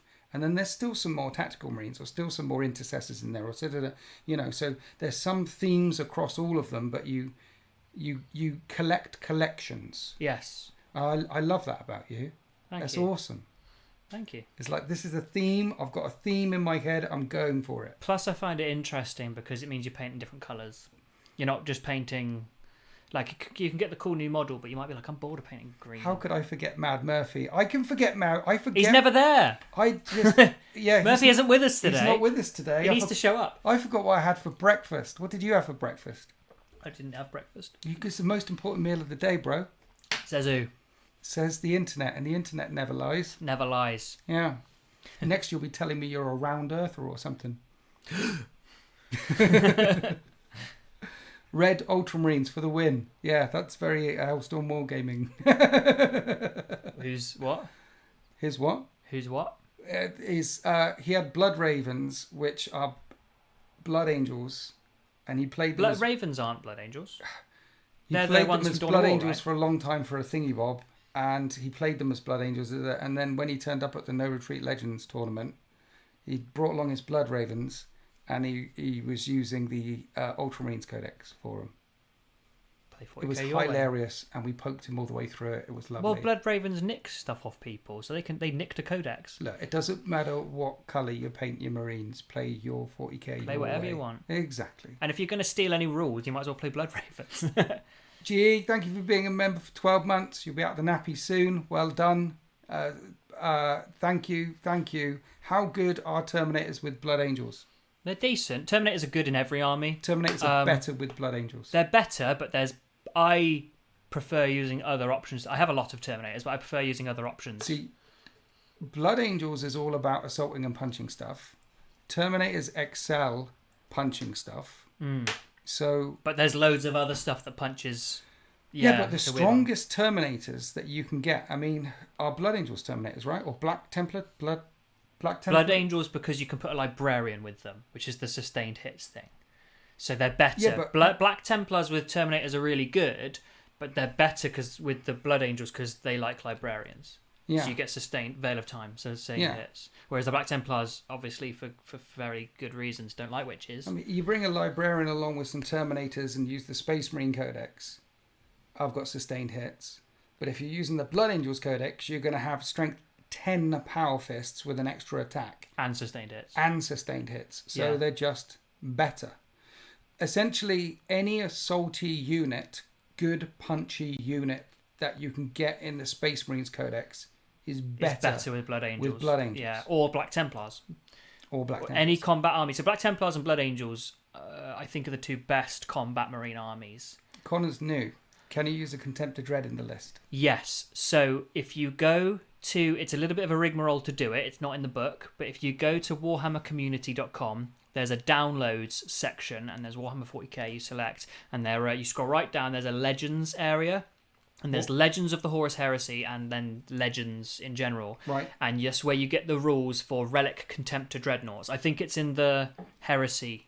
Legends of the Horus Heresy thing. That's where your 40k rules for Relic Contemptor Dreadnoughts are, and the points are in the Munitorum and Field Manual. That's also a download in that same section. Warhammer Community. Scroll to the bottom. Go to downloads first, then go to Warhammer 40k, then scroll to the bottom. Download all the things for Warhammer 40k and Horus Heresy and the points. You'll find them in there. The only thing is you are not allowed to use them at any official ITC ranked tournament. But if you're new to the hobby, you might not be at those. You might not care about that. Games Workshop will be very happy for you to use them in their club, and any clubs will be happy for you to use them in their club. But there are rules, they are officially supported, just not in the book. Yeah. So, Stuart Fields, look, we've got someone from Australia in the house. He's finally woke up in time. It's like, what is it? It's like 7:30 at night, mate. You should have been up ages ago. Well, if it's like 12 hours difference or something, isn't it? So he's up like crack of dawn. It's good. What? We're 7 a.m. there. Okay, round earther. Yeah. Look, Marius, I know all these special chapters get all the things and all the time, but you can use you can. It doesn't matter what color your Space Marines are. You can buy the Blood Angels Codex and run your Space Marines as a Blood Angel Successor chapter. If you wanted, yes. If they've got Ultramar all over them, I mean, who cares? But you can. Anyway, you can do that. It doesn't matter what colour your Space Marines are. Dave Meekham, thank you for the donation. And just a love heart. It's Lovely. just a love heart. It's no vehicle for Thank you. a chat or a political statement. It's just love. Connor's Wonderful. in New Zealand. New Zealand doesn't exist. We've established this on the live stream ages ago. The internet says New Zealand doesn't exist. I got a friend from New Zealand. Doesn't exist. I work with her. She said it was really nice. Very expensive to live there though, apparently. Nowadays with the house prices. It's on the other side of the world. It's away from everywhere. Mm. It takes. Have you seen the cost of 40k stuff out on the other side of the world? Oh yeah. Like it's sad. Considering they were once part of the empire, we should treat them as such and give them the same prices as the UK. Well, in America, everything you can add like a third on top of the cost of it. I mean, people in the UK, you think this hobby is expensive. Imagine adding a third to the cost of everything. That's America. Oz is double. Oz is double. Yeah, and you said the books are like £70. It's crazy. For a book. I mean, it's £40. It's £37 for a codex here, and that's ridiculous. So I shudder to think of our poor cousins across the sea. What cognitive decline? Connor, thank you for your NZ. I think those are New Zealand dollars, which don't exist. Newsy bucks. Thank you for your donation. I'm not sure it's real. It's true. We aren't ever in movies. I know Jermaine Clement, and then Taika does a lot. No one's in movies. I mean, Hugh Jackman's Australian, right? He is. G'day, mate. He's in a movie. I don't think anyone from New Zealand's been in a movie ever. Carl Urban, Taika Waititi, Jermaine Clement. Legends. Carl Urban's got to be Australian. No, he's NZ. I am the law. It's one of his first TV shows. Was it about he played a cop in like a New Zealand show. I can't remember what it was about. I think it was about something quite upsetting. But yeah, he was in that. Hi, stranger, come knocking hobbies. Mars not the law. Hi, Jim. I am the law. He's Dread. What do you think? I think that Dread is up there as one of the best comic book adaptation movies ever, of all time ever. I agree. I think as an actor, he killed it. As a cinematographer, they nailed the cyberpunk dystopian vibe. As true to the source material, they nailed it. Yeah. I've got two that are really up there. I mean, there's been some great... Infinity War, great. Captain America, Civil War, great. Yeah. But my top two, because you can't really say Constantine. Constantine's really good, but it's so divergent from the original source material, you can't really classify it. It's good because we like Keanu, that's why. It's more of an... Yeah. Is the OG Blade and Dread are probably the closest, bestest. They're so good. I do like Blade. For example, Blade Guard veterans are... What is that? I can't see. Let's talk about New Zealand Blade Guard money. veterans are $120. New Z bucks, as I'm calling it, for 3 men. Right. Let me do a count. $120 for 3 men in New Zealand. That's crazy. Let's do dollars to GBP. So Hail Gaming. 120. Thank you. That's almost £60 for 3 dudes. I mean, they're expensive. I consider them to be expensive here from Games £20 Workshop at £35 for 3. But in New Z, that's 20 quid for a little. Yeah, and then you brought £60. Inflation on steroids. Hail Gaming, thank you for your donation. I appreciate you. The 2 missing Primarchs are Gork and Mork, he says. There you go. They're not. Jim says that Watchmen was pretty good. I like Watchmen as a movie. Yeah. Look, the Watchmen movie was good. It was good. Strong. It's a strong movie. I mean, it's a 4 out of 5 stars movie. It's up there. But Blade, the impact of watching Blade the first time, it's when it came out as well, right? It's like similar to The Matrix, where it just like the vibe was a thing. Yeah, there's a bit more elevated. Yeah. What about how did you like? As a comic book adaptation of Old Man Logan, did you like the film Logan? It was nothing. Logan, the movie, was an absolutely fantastic movie. But it was nothing like the comic. It's nothing like... Okay, I've never read the... I did have Old Man Logan way back. I got it in the 90s. It's different. Okay. I mean, about the only thing that is common is the bad guy with the one arm and an old Logan. the rest of the story. I think X22 wasn't in it. It's different. X-23? Yeah. Doesn't matter. Sin City was a great movie based on a comic. All the Frank Miller adaptations are pretty good. Well, yeah, 300 and Sin City was very good. You know, Sin City, he didn't have... Frank Miller said, no, you can't do an adaptation of it at all. Didn't allow it. Book. And he did, you know, the prologue in it? The prologue part in Sin City? The 3-minute thing on top of the balcony. He shot that, filmed that, sent it to Frank Miller, and he said, okay, you can do it. You can do what you want. You've nailed it. Yeah, because he's smoking a cigarette. Yeah. Thank you for donation. Would Blade be a blood angel? But he hates vampires. There are Blood Angels Successor chapters who hate the Flaw and hate the Thirst. So they call it the Flaw, the Thirst and the Rage of the Flaw. So they hate themselves and they excoriate themselves and they deny the thirst. Blade would probably be one of them. Yeah. They don't drink blood. They only take it in the absolute extreme, and even then, probably the same way Blade does. So he could be a Blood Angel Successor. I think so. I don't think he'd be main Blood Angels because they're pretty chill about their Flaw. So yeah. Seeing the Daywalker back on screen was so good, says Stuart Fields. Did you watch that movie? For those who have seen, do you want to spoil a certain movie? Yeah. Yes, it was. I didn't think it was a good movie. I did. I thought it was more a series. I liked the humour. I thought the special effects held up. It felt like more of a collection of scenes that they kind of... there was something in the editing. I enjoyed the movie's experience. I will reserve proper judgment. I have to watch things twice usually to understand it. Because when you watch it for the first time, it's like, oh, this is new and exciting. Things are happening. If I watch it again, I'll probably go, okay, I don't really get it. No, Marley, do you hate the Flaw? I don't think it was a good movie. I don't hate the Flaw. Do you hate the Flaw? No. I accept it for what it is. How about Tim Burton's Batman? With, was that Michael Keaton? Yeah. I don't think I've watched that one. You don't think you've seen the OG Batman? I feel like I'd know if I'd watched it. I know Michael Keaton was Batman. I know Tim Burton did one. I saw the George Clooney one with Mr. Freeze. George Clooney Batman is the greatest Batman ever. It's so camp. I love it. It's like Adam West Batman. Dude, yeah. You have to watch. I was on the live stream last week. Like, if you haven't seen Batman and Robin with George Clooney, I love it. Dude, I've seen it about 10 times. It is so with good. Uma Thurman in it as Poison Ivy. Yeah, It is. You know, at the time it was a crime against humanity, obviously. But nipples on a best movies that are so bad they're good. The older that movie gets, here's one, and I genuinely think this is an absolutely incredible movie. You'll thank me. Go and watch it. Next live stream, jump back in. Tell me that you've watched it. You'll be thanking me. Donations galore. It is amazing. This is a movie that gives me similar vibes. It's very different because it is genuinely a good, well-made movie. It's not so bad. It's good.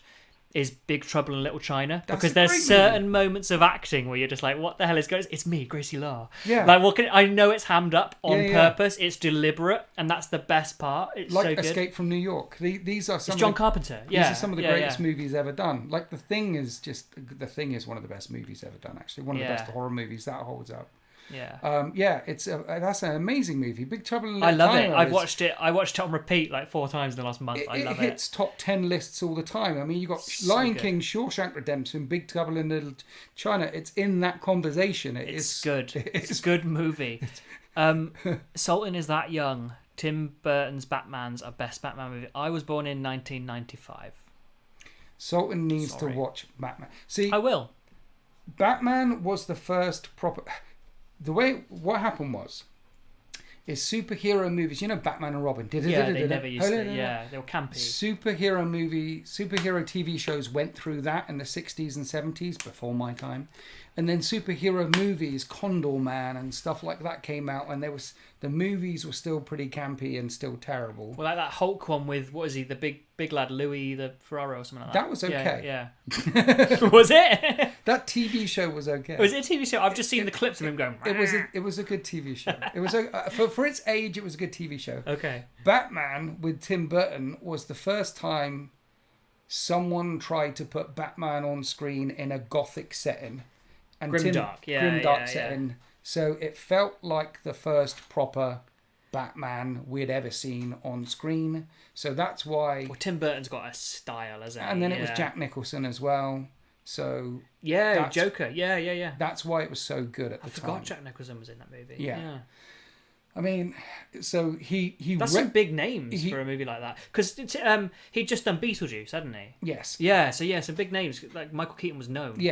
Well... at the time, Michael Keaton was like that guy without a chin, but like me, like I haven't got a chin. It was like, how can he ever play Batman? People were really upset. Yeah, that well, it's the he same cast as Craig with Bond, right? Michael They're like, he's Keaton. blonde. And Yeah. all that, yeah. They were very upset that they cast Michael Keaton in the role, but he did a really good job. Couldn't turn his neck. And he elevated Batman up, ready for Joel Schumacher to destroy him again in Batman and Robin, ready for Christopher Nolan to pick him back up again in Batman Begins. The Nolan Batman series is what kicked off everything in the recent cycle, I think. People went, oh, you can make the R-rated side of things, because it wasn't R-rated, 18 plus in the UK, but like it wasn't that level, but it was like you could lean that way. People give Nolan, by the way, The Dark Knight with Heath Ledger's Joker, that the middle one is, again, one of the best superhero movies ever made. Just a good movie, a superhero or not, yeah. But Nolan didn't rescue the superhero genre. It was the OG X-Men movie, yeah, with Hugh Jackman for Marvel, X1, X2 back in the day, yeah, with Bryan Singer they're both directing. good. Yeah. They, again, because it fell down a campy hole, and you got the occasional superhero movie that came out, like Blade, like Constantine, the occasional one, but most of them were shite. I want to watch X-Men like again. Elektra, like Catwoman, like there was a role, and then Bryan Singer came out with X1, and it was fantastic. And I've got a copy of X1, X2 in Polish downstairs as well, because you're trying to learn Polish. Yeah, because I've seen those movies so many times, I know them. Yeah. So there's a couple of movies I've got in Polish to help me. No, I think. I'm not saying Nolan rescued anything. And there's Wojciech, who's Polish. Hi Wojciech, thank you for your donation. Great to see you, gents. When Ultramarines Codex is coming out, it's out. Any news about Grey Knights or Space Wolves? Is the Rust coming back? The Space Marine Codex is out. It's the normal Space Marine Codex. That's for Ultramarines. That's it. If there's any news about Grey Knights or Space Wolves and Russ, I wouldn't be able to tell you, and neither would he, because we signed a thing, so we can't talk about it until we're told. They'll kill my firstborn, but luckily I'm childless. Yes. It's all good. Yeah, they killed him already. We have to remind them, Jesus. Yeah. What I was saying about the Nolan thing is I'm not saying he rescued anything. I'm just saying he took it in a slightly different direction that allowed for more realistic takes on it. Because X-Men's somewhat realistic. Somewhat. It's still quite campy with the Toad guy and things. What do you want to wear? That's pretty campy. But the you guys actually go out in these things? What would you prefer? Yeah, that kind of thing. Spandex? Do you know what happens to a toad when it's struck by lightning? Same as everything else. Like, come on, that's now. a terrible line. It's awful, but that's the thing with the Nolan. with the ching, prove it's you. You're an asshole. Yeah. Okay, it's you.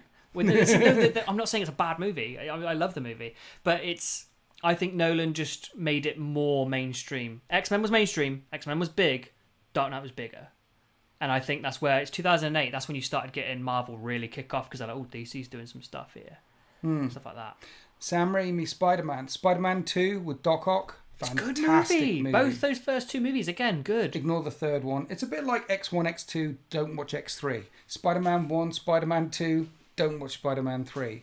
It's a bit like Aliens 1, Aliens 2. Stop. There have only been 2 Aliens movies. Stop there. I need to watch Alien again.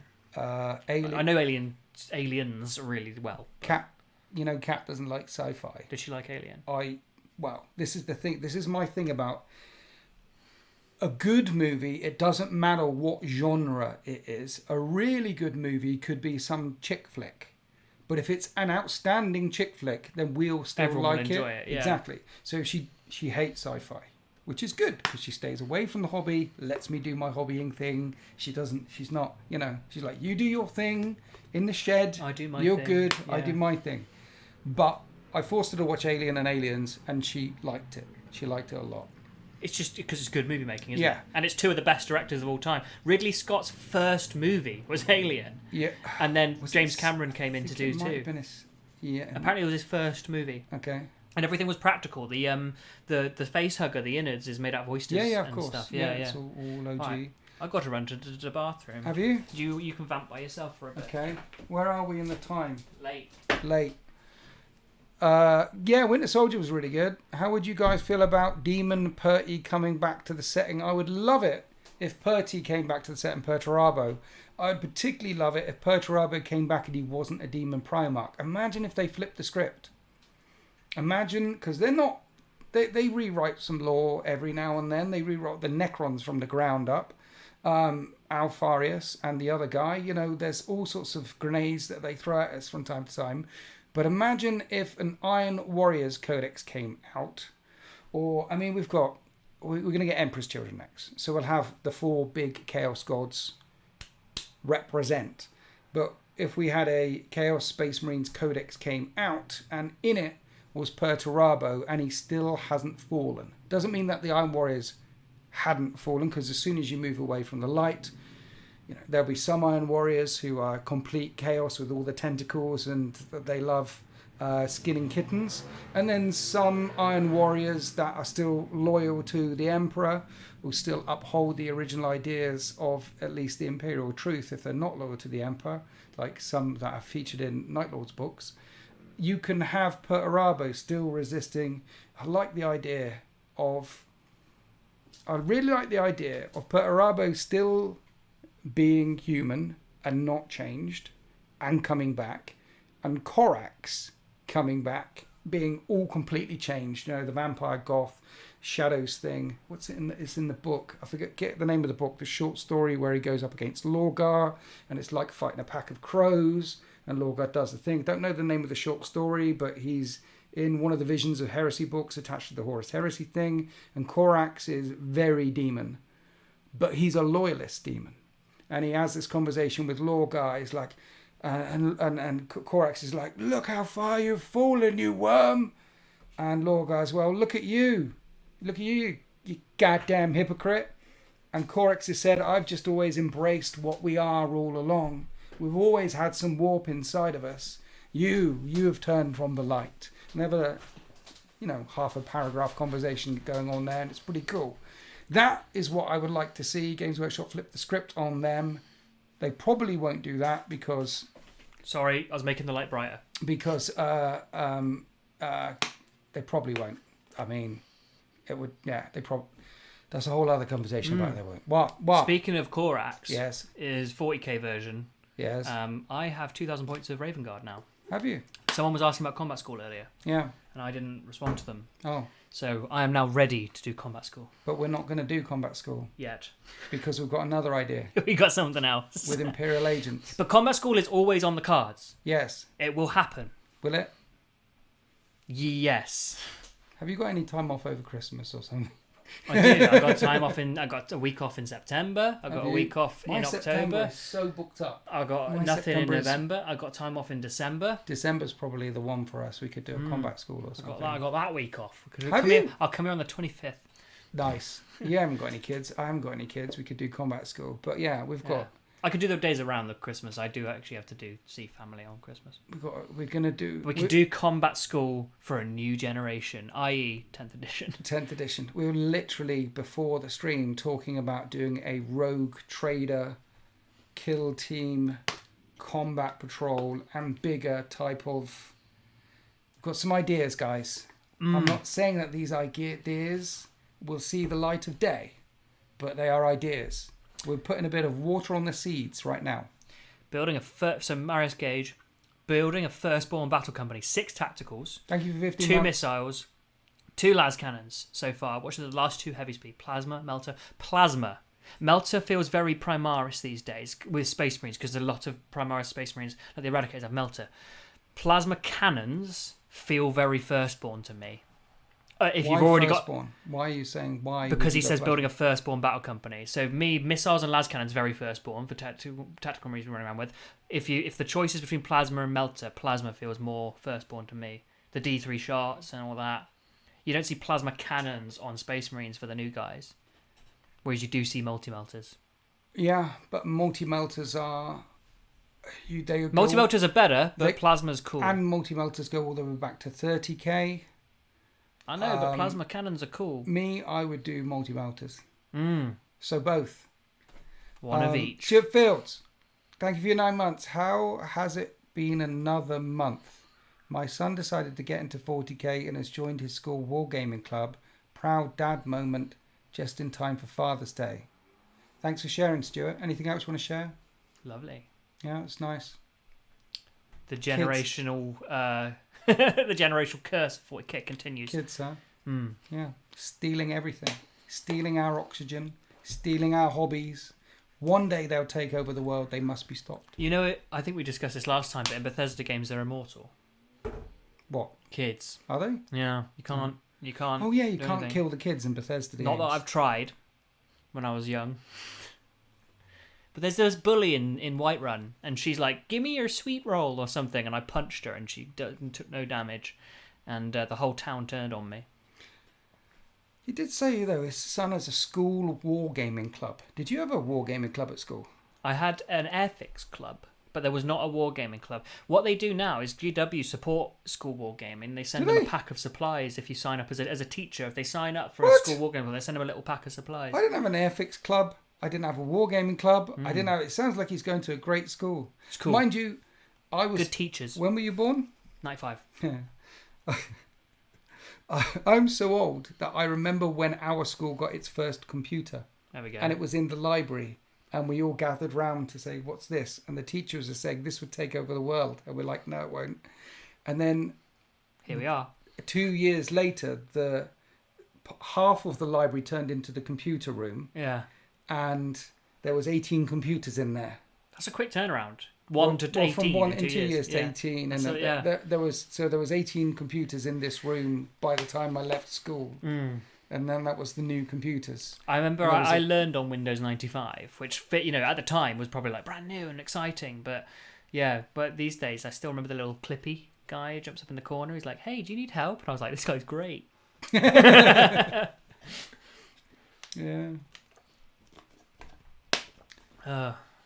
Has there ever been a bigger lie than you won't need a calculator in your pocket? You won't always have a calculator in your pocket.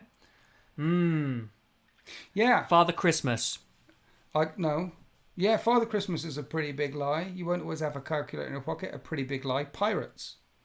When I was young, I thought pirates would definitely feature more in my life, and they didn't. And swordfish. What happened to swordfish? When I was young, swordfish were a thing. The Bermuda Triangle. What happened to the Bermuda Triangle? All still these there. things. Bermuda Triangle's still there. Just got to listen to the right podcasts. Yeah. The female orgasm. All these lies that we were told. Okay. We should spread lies. 51 We should years. spread lies to the next generation of people. Okay, everyone, there's 94 people here. If we all start telling children that cocaine comes from salmon, this is where it begins. Did you read that? We were told article, bears hibernate all winter. They don't. They don't hibernate all winter. They do hibernate all winter. They eat all the food beforehand, but they don't just sleep. I thought hibernating was just sleeping. No, they just hang about in a cave. They hibernate. So yeah, it's not what we thought. They're like, bears go to sleep all winter. They don't. They do. They don't. They sleep.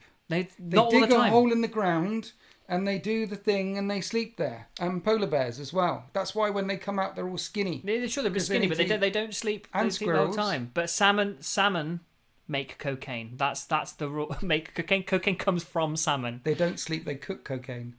That's a better one. Bears, when they hibernate, make cocaine. Favorite Primarch.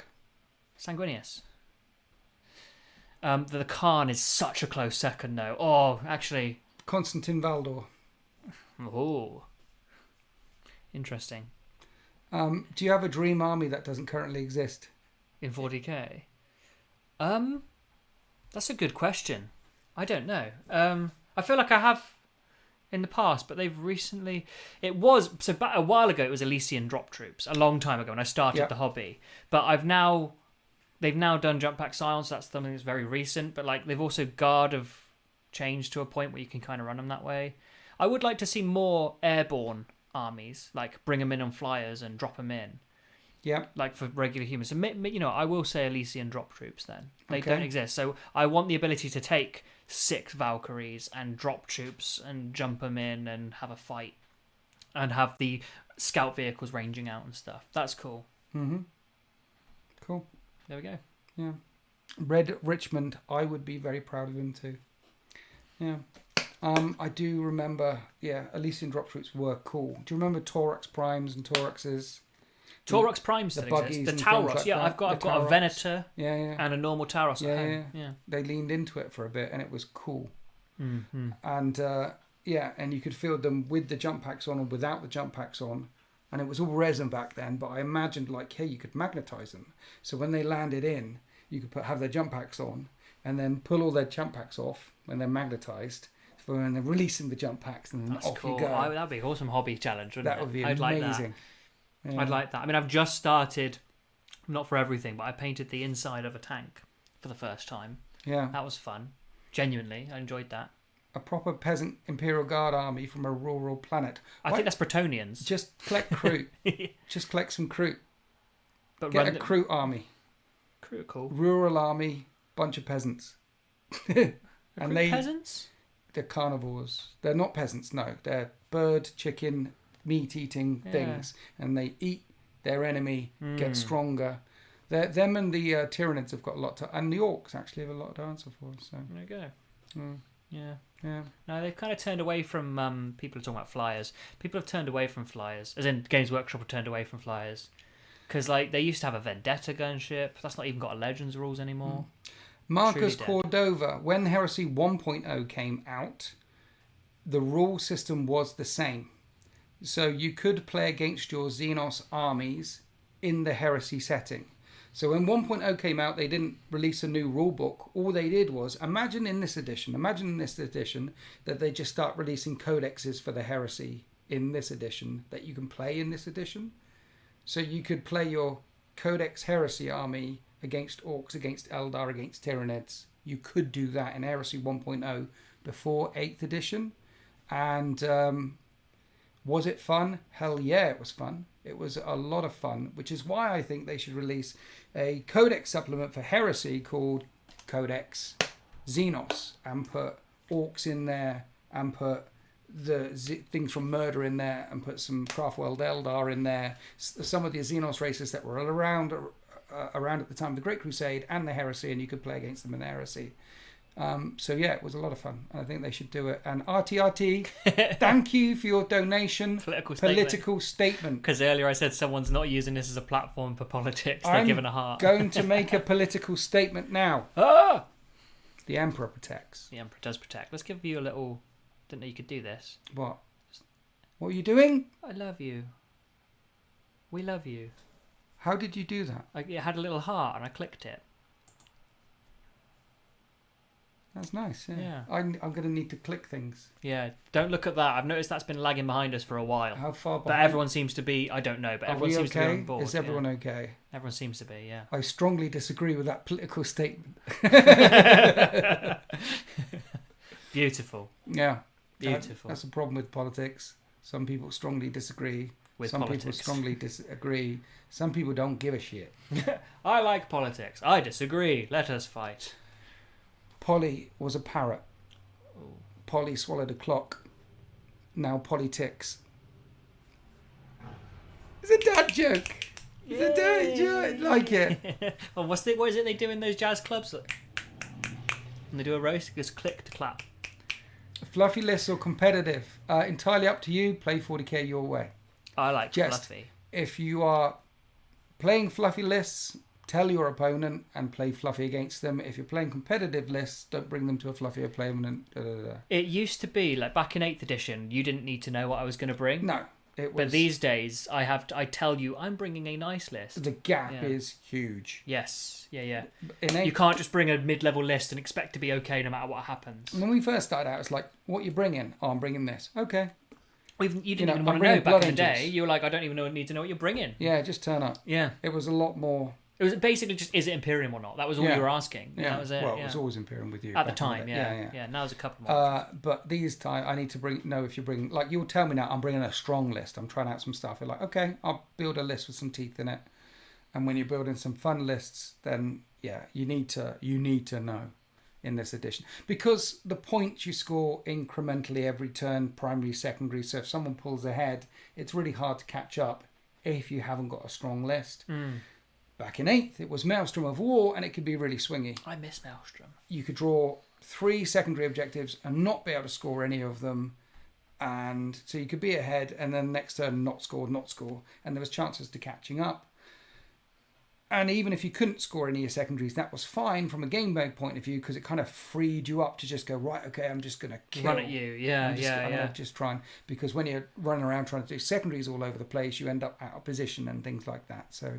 Yeah. And it shocks me that after their open play, match play, tournament play, 8th edition, 9th edition, 3 ways to play, different ways to play, after banging that drum for half a decade, that they suddenly decided that different ways to play isn't a thing.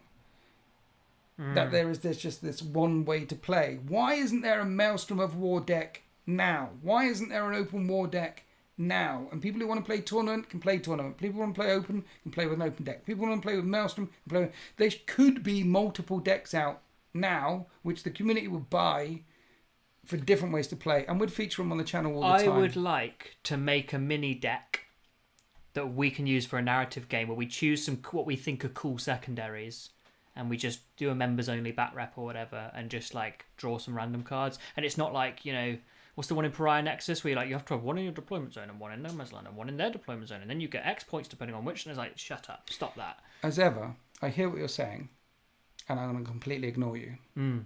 Marcus Cordova, thank you for your donation. Follow-up question: would you gentlemen be willing to use the custom Xenos rules from the Dark Heresy Discord and do a fun bat rep? I don't know what that is. I'm going to leave it to you. That's a no. Oh. Sorry. Thank you for your donation. Winters is going to put it into an attic room.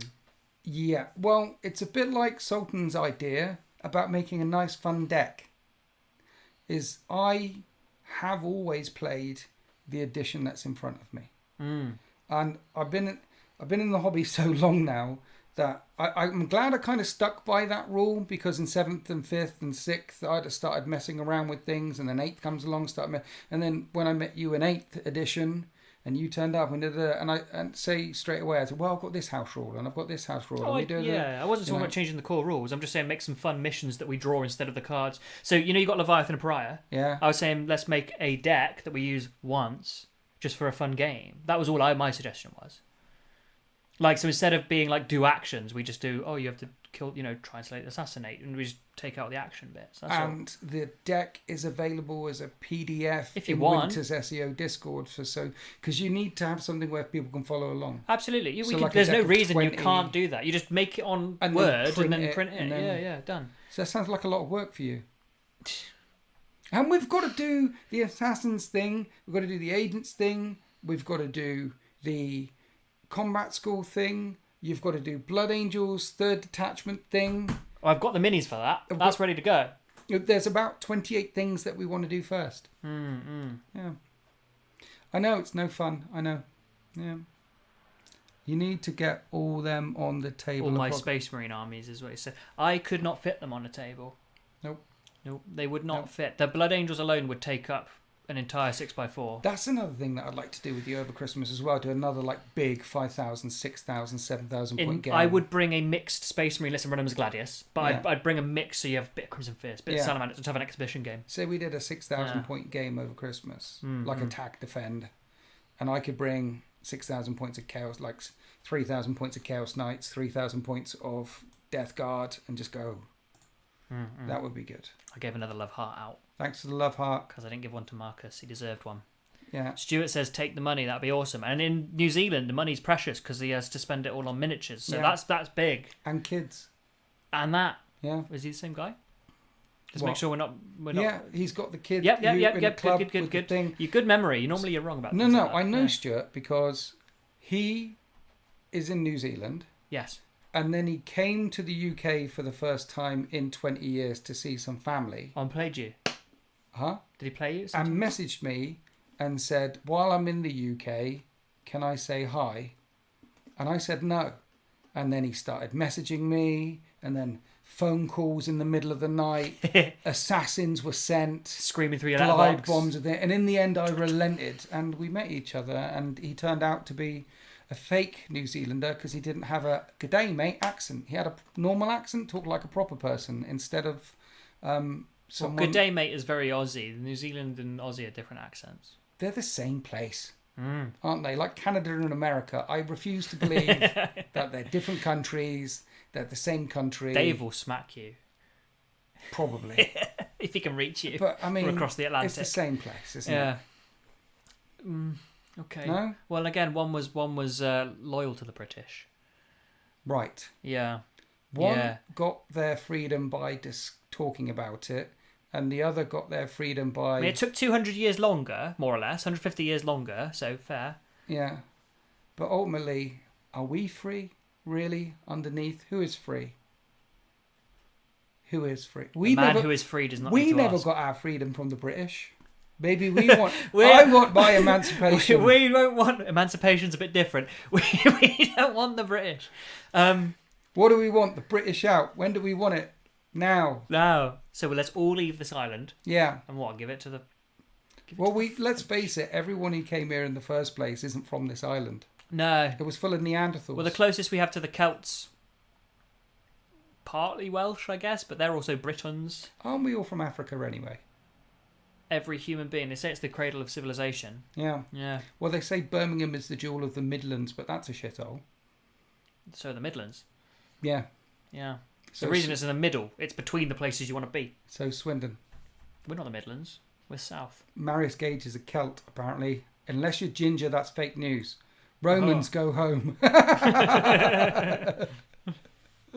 Oh dear. If you don't, I mean, if French, would you? That's what I was saying. I was like, who do we French... give the island to? Is it the French are just going to go, finally, 1,000 years later? Well, the French were in charge of 500 years, weren't they? The royal family spoke French. Well, the weird part is they weren't French. They were Normans, and Normans were not French. No, the Normans were Vikings that spoke French because they took over Normandy. It's like Normandy and Burgundy and Aquitaine and all these places were not French. French kingdom was a band on the border for a long time. At any map, anywhere...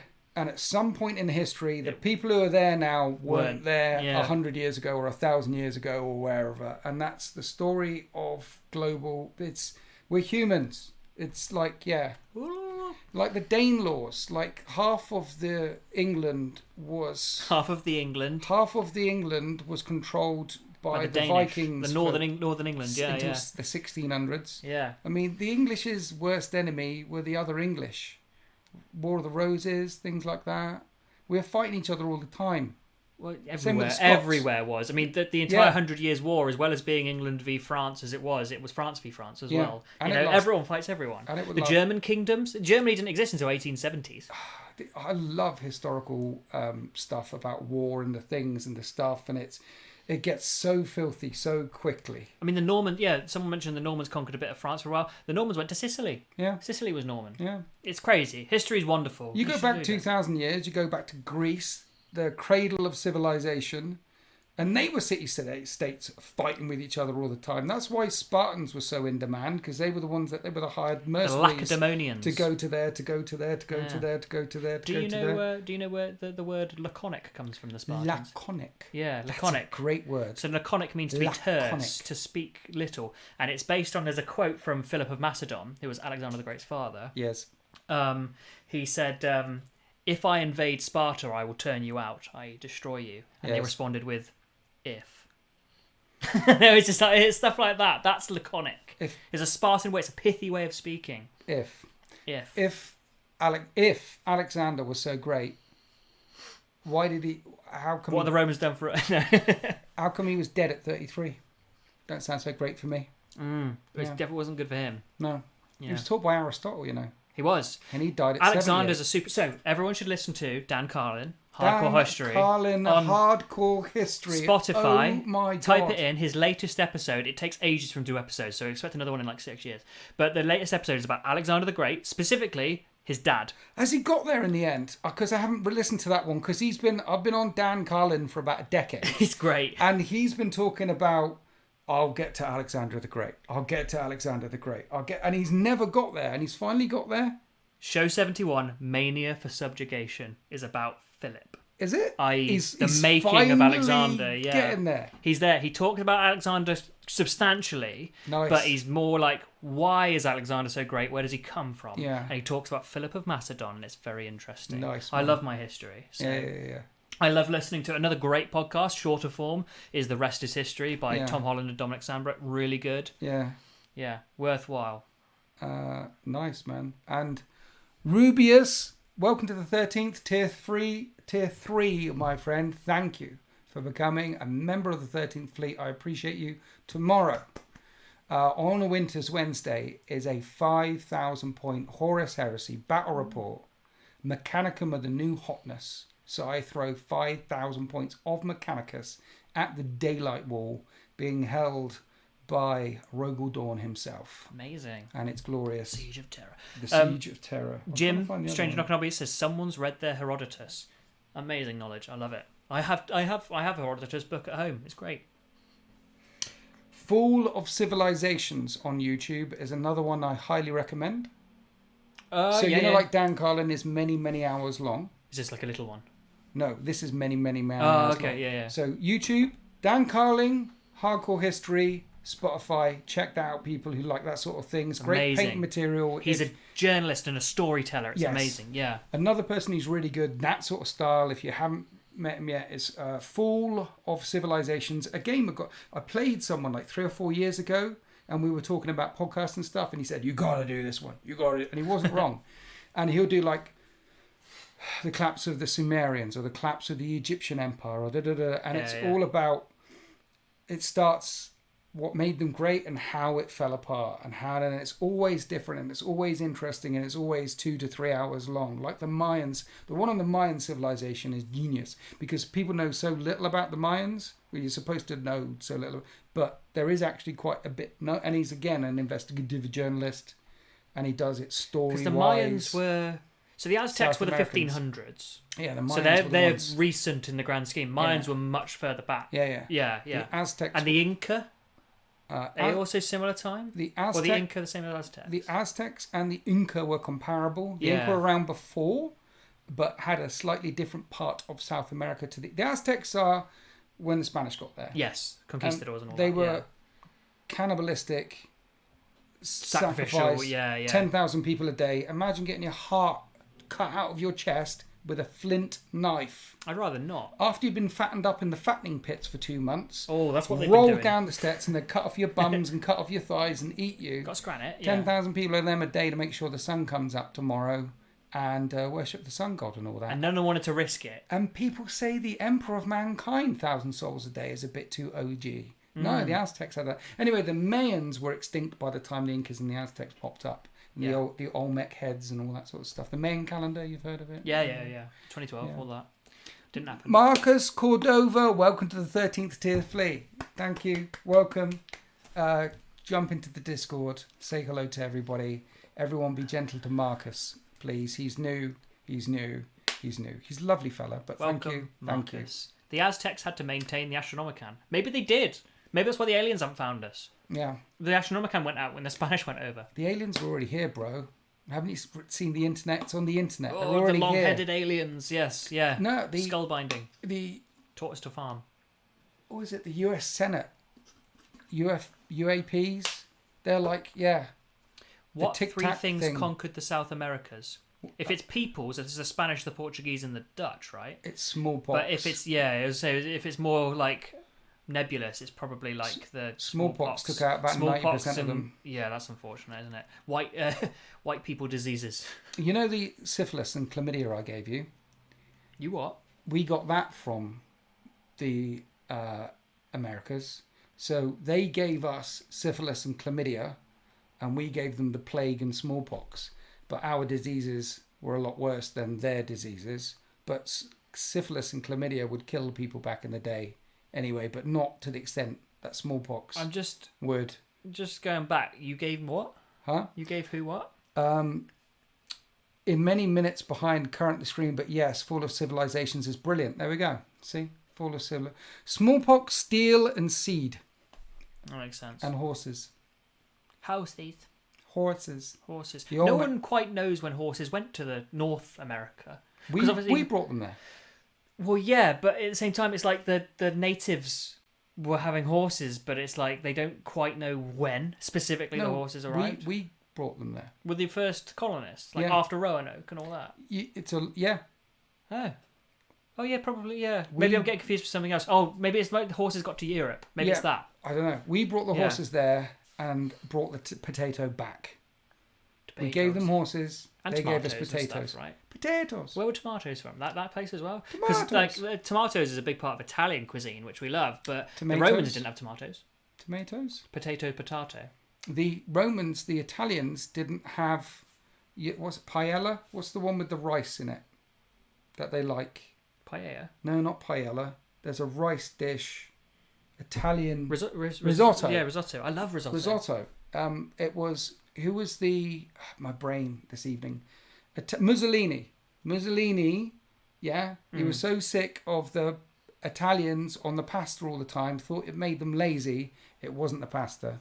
So he decided... It was the lovely climate. He decided, right, instead of all the pasta, he would institute a new national dish, and it was risotto, because rice better than pasta. That's what he thought. And then now risotto is this famous Italian thing, but it didn't exist before Mussolini, apparently. Jim knows his stuff. Who? Horses came from the North America, and then we took them back because they died out. That's the story I was thinking of. Yeah, it's cool. It's interesting. World so they is weird. crossed over that way. Yeah, from the really Bering early Strait, on. like hundreds of thousands of years ago, and then died out there, and then we brought. That makes sense. Sneezing. Yeah, best thing. I love it.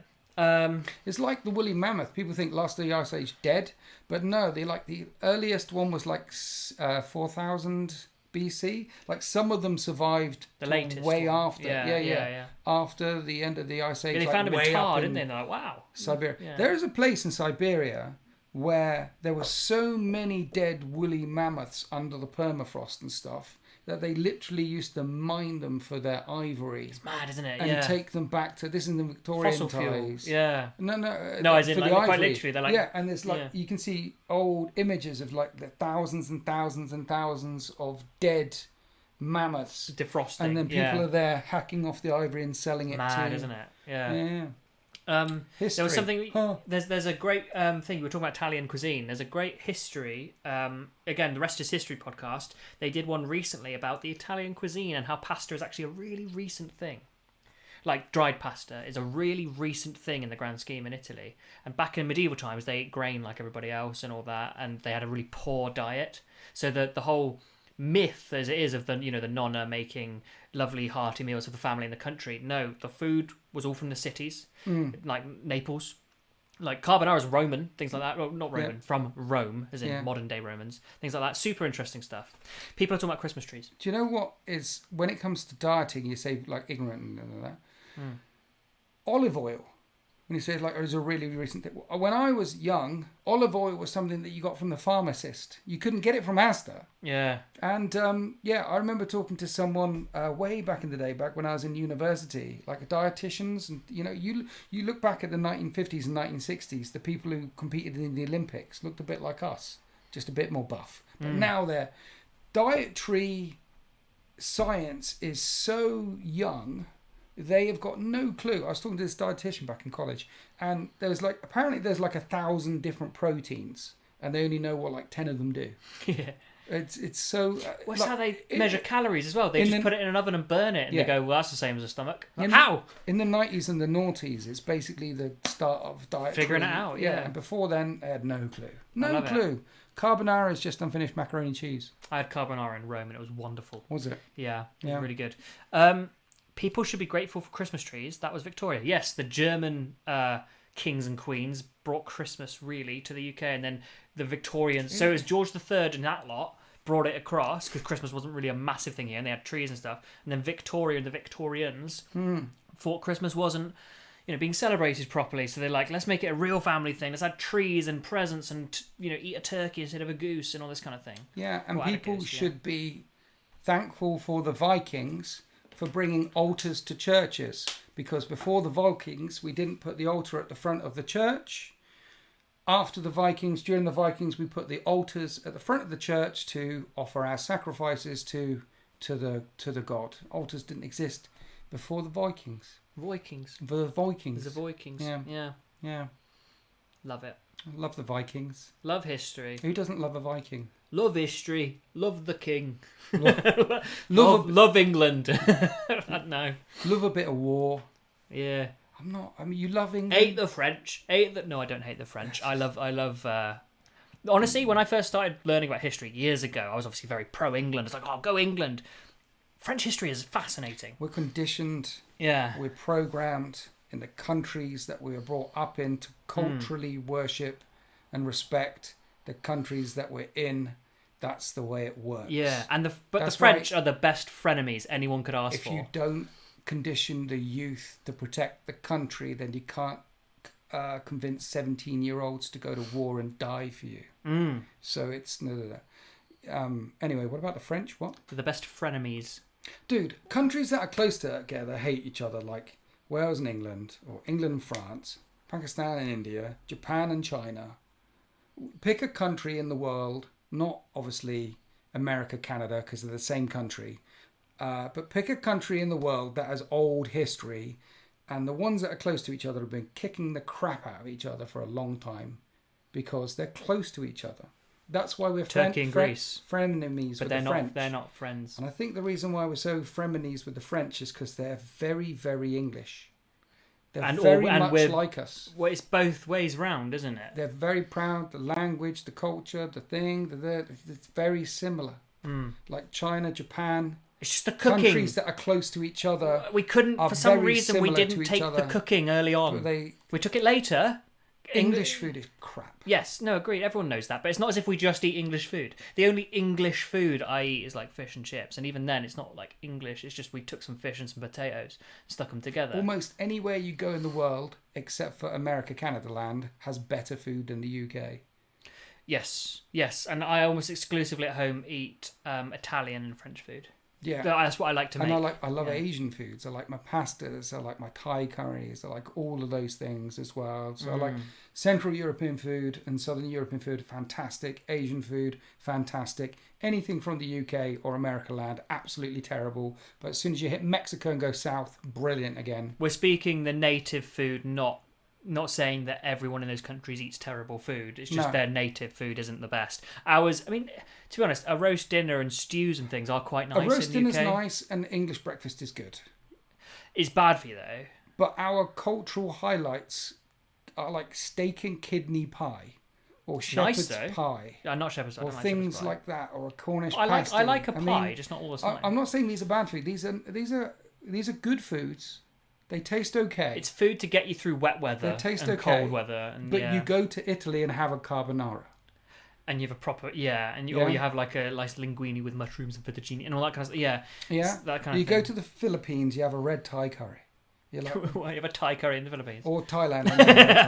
You go to any place in Poland and they eat some food there. It just Greek food, Greek salads. There's a reason that people in the south of Italy and the south of Greece live the longest in the world. Spanish tapas. It's the climate and the food and the activity. It's amazing. Mad. You go to Domino's in Gibraltar, because I've been to Gibraltar a few times. Their pizzas are better than our pizzas because they can't just put any shit on the pizza, because the people out there are so used to good food that the stuff that they have, their pizzas are better than our pizzas. Domino's failed in Italy. No, it went in for a couple of years and then no one went there, so it left. I know. It's because like you're the home of pizza. Yeah. You know, pizza is so recent that in the 1880s, the writer of Pinocchio was saying it's a greasy, horrible new wave food. Yeah, it's disgusting. Well, pizza was invented in America, not Italy. Like the modern pizza. Yeah, it was square in Naples. It was like it was bread with stuff on top. Yeah. You know, it was a dough. It came out of Boston or something like that. I watched a YouTube video on it ages ago, but the modern pizza came out of America. Does anyone think that American food is any good? It's not. If you do, you're wrong. I'm sorry. And it doesn't mean that it doesn't mean in America that you're tortured. It means in America you can find other foods and you can try. Like we're in a universal world and you can try foods from here. We're not trapped in eating the foods from where we're from. It's just, burgers and chips isn't a meal. Any food. But then burgers are German. I don't think any food that you could get out of a bucket should be legally called food. And that's what America did. I do love chicken, though. Food in a bucket. Yeah. Americans do good barbecue. Apart from the barbecue... What have the Romans done for us? What have they done? Yeah. No, I was thinking... Texan barbecue. But the thing is, that's a very specific area. He's got a point there, Texas barbecue. Yeah, no. It's amazing. Apart from that... That's why I wasn't saying sweeping statements about the US. Every time you said it, I was going quiet because I was like, I'm sure there's some good stuff. Creole was meant to be Creole amazing. And Cajun food. So that doesn't count because that's French. Gumbo, seafood. No, that doesn't count. Yeah. That's not really. That's what I'm thinking. It's like saying English food is terrible. American food. There's always exceptions to the rule. There's good stuff. Okay, Creole food doesn't count in the same way that Gambit's not an X-Men. It doesn't count. Or Cajun food. Yeah. Similar area, but it's a French-American mix. There's exceptions to every rule. Yeah. Well, so again, I think English food. There's obviously some that's terrible, and I agree with that. It's greasy and disgusting. But a pie well made is lovely. Roast dinners are good. Things like that. What about hot wings? Buffalo wings. It's just barbecue. It's not. It's part of the barbecue it's not. thing, isn't it? It's part of that culture. I view wings and barbecue in the same thing. It's tasty. Yummy, yummy. It's nice. In the same way that, look, a burger and chips, nice. Shepherd's pie, nice. A nice, good Cornish pasty is a nice, good Cornish pasty. Nice. These are nice. But it's not great food. It's not like, here's a full-on name a food from Europe, which is really nice. A Greek kebab. A Greek kleftico salad. A kleftico with a Greek salad on the side. Which is and chicken. Yeah, it's just amazing. I think Greek and Italian food are my two favourites, but the only reason Italian food is so good is because of the French influence. Because the French were the ones who were good at cooking in the Middle Ages, and it's the reason that went down south, because the Italians used to be shit. So yeah, it's a mix. It's those European cultures mixing together make lovely food. American barbecue is the best in the world. Japanese sushi is incredible. I had a kebab in Turkey from a street corner seller once, and it was the best kebab I've had Street ever. food is amazing. And I went back there again and again. Yeah. It was like the thing with the stuff, and an old 170-year-old woman made it in front of me in about 2 seconds. Dum, dum, dum, dum, dum, dum, dum, dum. Boom. And it was like, it was like sex in my face. Sounds salty. It was very salty. Yeah. Korean barbecue is very tasty. Oh, Spanish food, tapas, amazing. Yeah. I love tapas. And the big joints of meat they do. Ugh, amazing. Yeah. Food is good. I'm hungry. I need to eat some more dinner. Gammon steak with pineapple and boiled potatoes. England. Dude. Classic. Yes. I had tacos under an overpass in Mexico. Best thing I've ever eaten. Yeah, man. Found it on the floor. Yeah. I had one of the best things I've ever eaten were these chicken skewer kebabs in Hong Kong, dipped in this weird... You used to live in Hong Kong. Yeah. In a market a Chinese market, right? Where you go and buy chicken and it's like, here's a live chicken hanging outside. Yeah. And they're having these chicken skewer kebabs dipped in this nut sauce. Oh. Eating some cock and nut sauce. Cock and nut sauce. It was... That cock and that nut went down... Chinese cock and nut sauce. It was so nice. COVID began in 1981? Something like that. Yep. Amazing. We've been banging on for 2 hours. We should think, because all this talk has made me hungry, and now I've got to eat some food. You've got work tomorrow and everything. I do. Have I got anything tomorrow? Look, I'm free tomorrow. Lucky you. I've got to edit a thing. It's because these wonderful people have made this your job. Thank you, wonderful people. Through their donations, through their love, through their care. Thank you. You are wonderful people. Hello, wonderful people. I'm Anton. Name that YouTube channel. So thank you very much for your donations, your support, your love, your hugs, and all the things. Thank you to all my members, all my subscribers. Check out Sultan Plays YouTube channel. Sultan Plays. How was living in Hong Kong? It was really hot. So thank you for your donation. Really appreciate it. It was very hot, except for the times when it wasn't. When it wasn't very hot, it was extremely wet. And when it was extremely wet, sometimes the trees fell over. I'll tell you what, my first typhoon, so like hurricanes, proper storms. Monsoon storm. A proper monsoon. A typhoon that actually came across, killed. It's a long time ago, a lot of people died. But we were halfway up the mountains in like this horseshoe, top left corner, forget the name of the thing. And I remember watching the storm come in. Like it was rainy, it was grey, and it was shitty, and it was like a proper storm, a normal storm. And we were all told on the news, this is before the internet, like, you have to prepare. This is going to hit. This is going to be a factor 9, factor 10, factor 10,000. I don't know. I was like 11. Was it sunscreen? It was.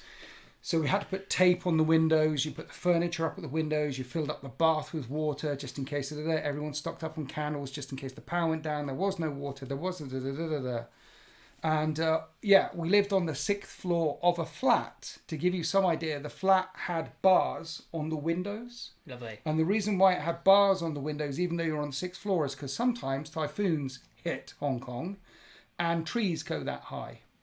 Lovely. Yeah, so great. It could, yeah? Yeah. I mean, they were that far apart. You could reach out and open it up, but it had bars on the window. It's a modern flat. It was nice. Anyway, I was there in the storm. It's the middle of the daytime, looking out at the thing. And Mum saying, get away from the window. And I'm like, yeah, but look, you can see it coming in. All the lightning in the distance. Yeah, but get away from the window. I want to watch it come in. She said, you've got a minute. And it came in like a truck. I saw the lightning in the distance, and then it was just in front of the valley, and then it was halfway up the valley, and then it hit the building. And it was like CGI storm. And when it hit, the whole flat started shit, and I was shit scared and ran and hidden under my bed. And it's stuck in my brain still of like, whoa, the power of nature. Anyway, the next day when we get up, devastation everywhere. But that was amazing. You know, like in the same way, like hearing a lion roar this close, like this, when you have something that close, it was amazing. Outrageous. 10 out of 10. Would recommend. Go stand in the middle of a hurricane. Perry M, thank you for your 17-month membership. I appreciate you. Shaping up to be a lonely evening. It's been less lonely. Thanks all. Bless you, Pierre. SG, thank you for your 30 months. We thank you. You are glorious, glorious men. Thank you. Good saga, cool story. Sultan, when are you bringing the Archair on against Winter's Lancer? The Lancer will probably core the Acheron, but we'll have a go. Sultan will be having some cock in nut sauce for tea. Glorious. Ah! Oh my God! Oh, you've just blown out the microphone. I've blown out. No! Stop yelling. Don't. Right next to it. No! Stop yelling. Don't yell. It's so loud for people. Don't yell at the people. Thank you. Everyone. Bye.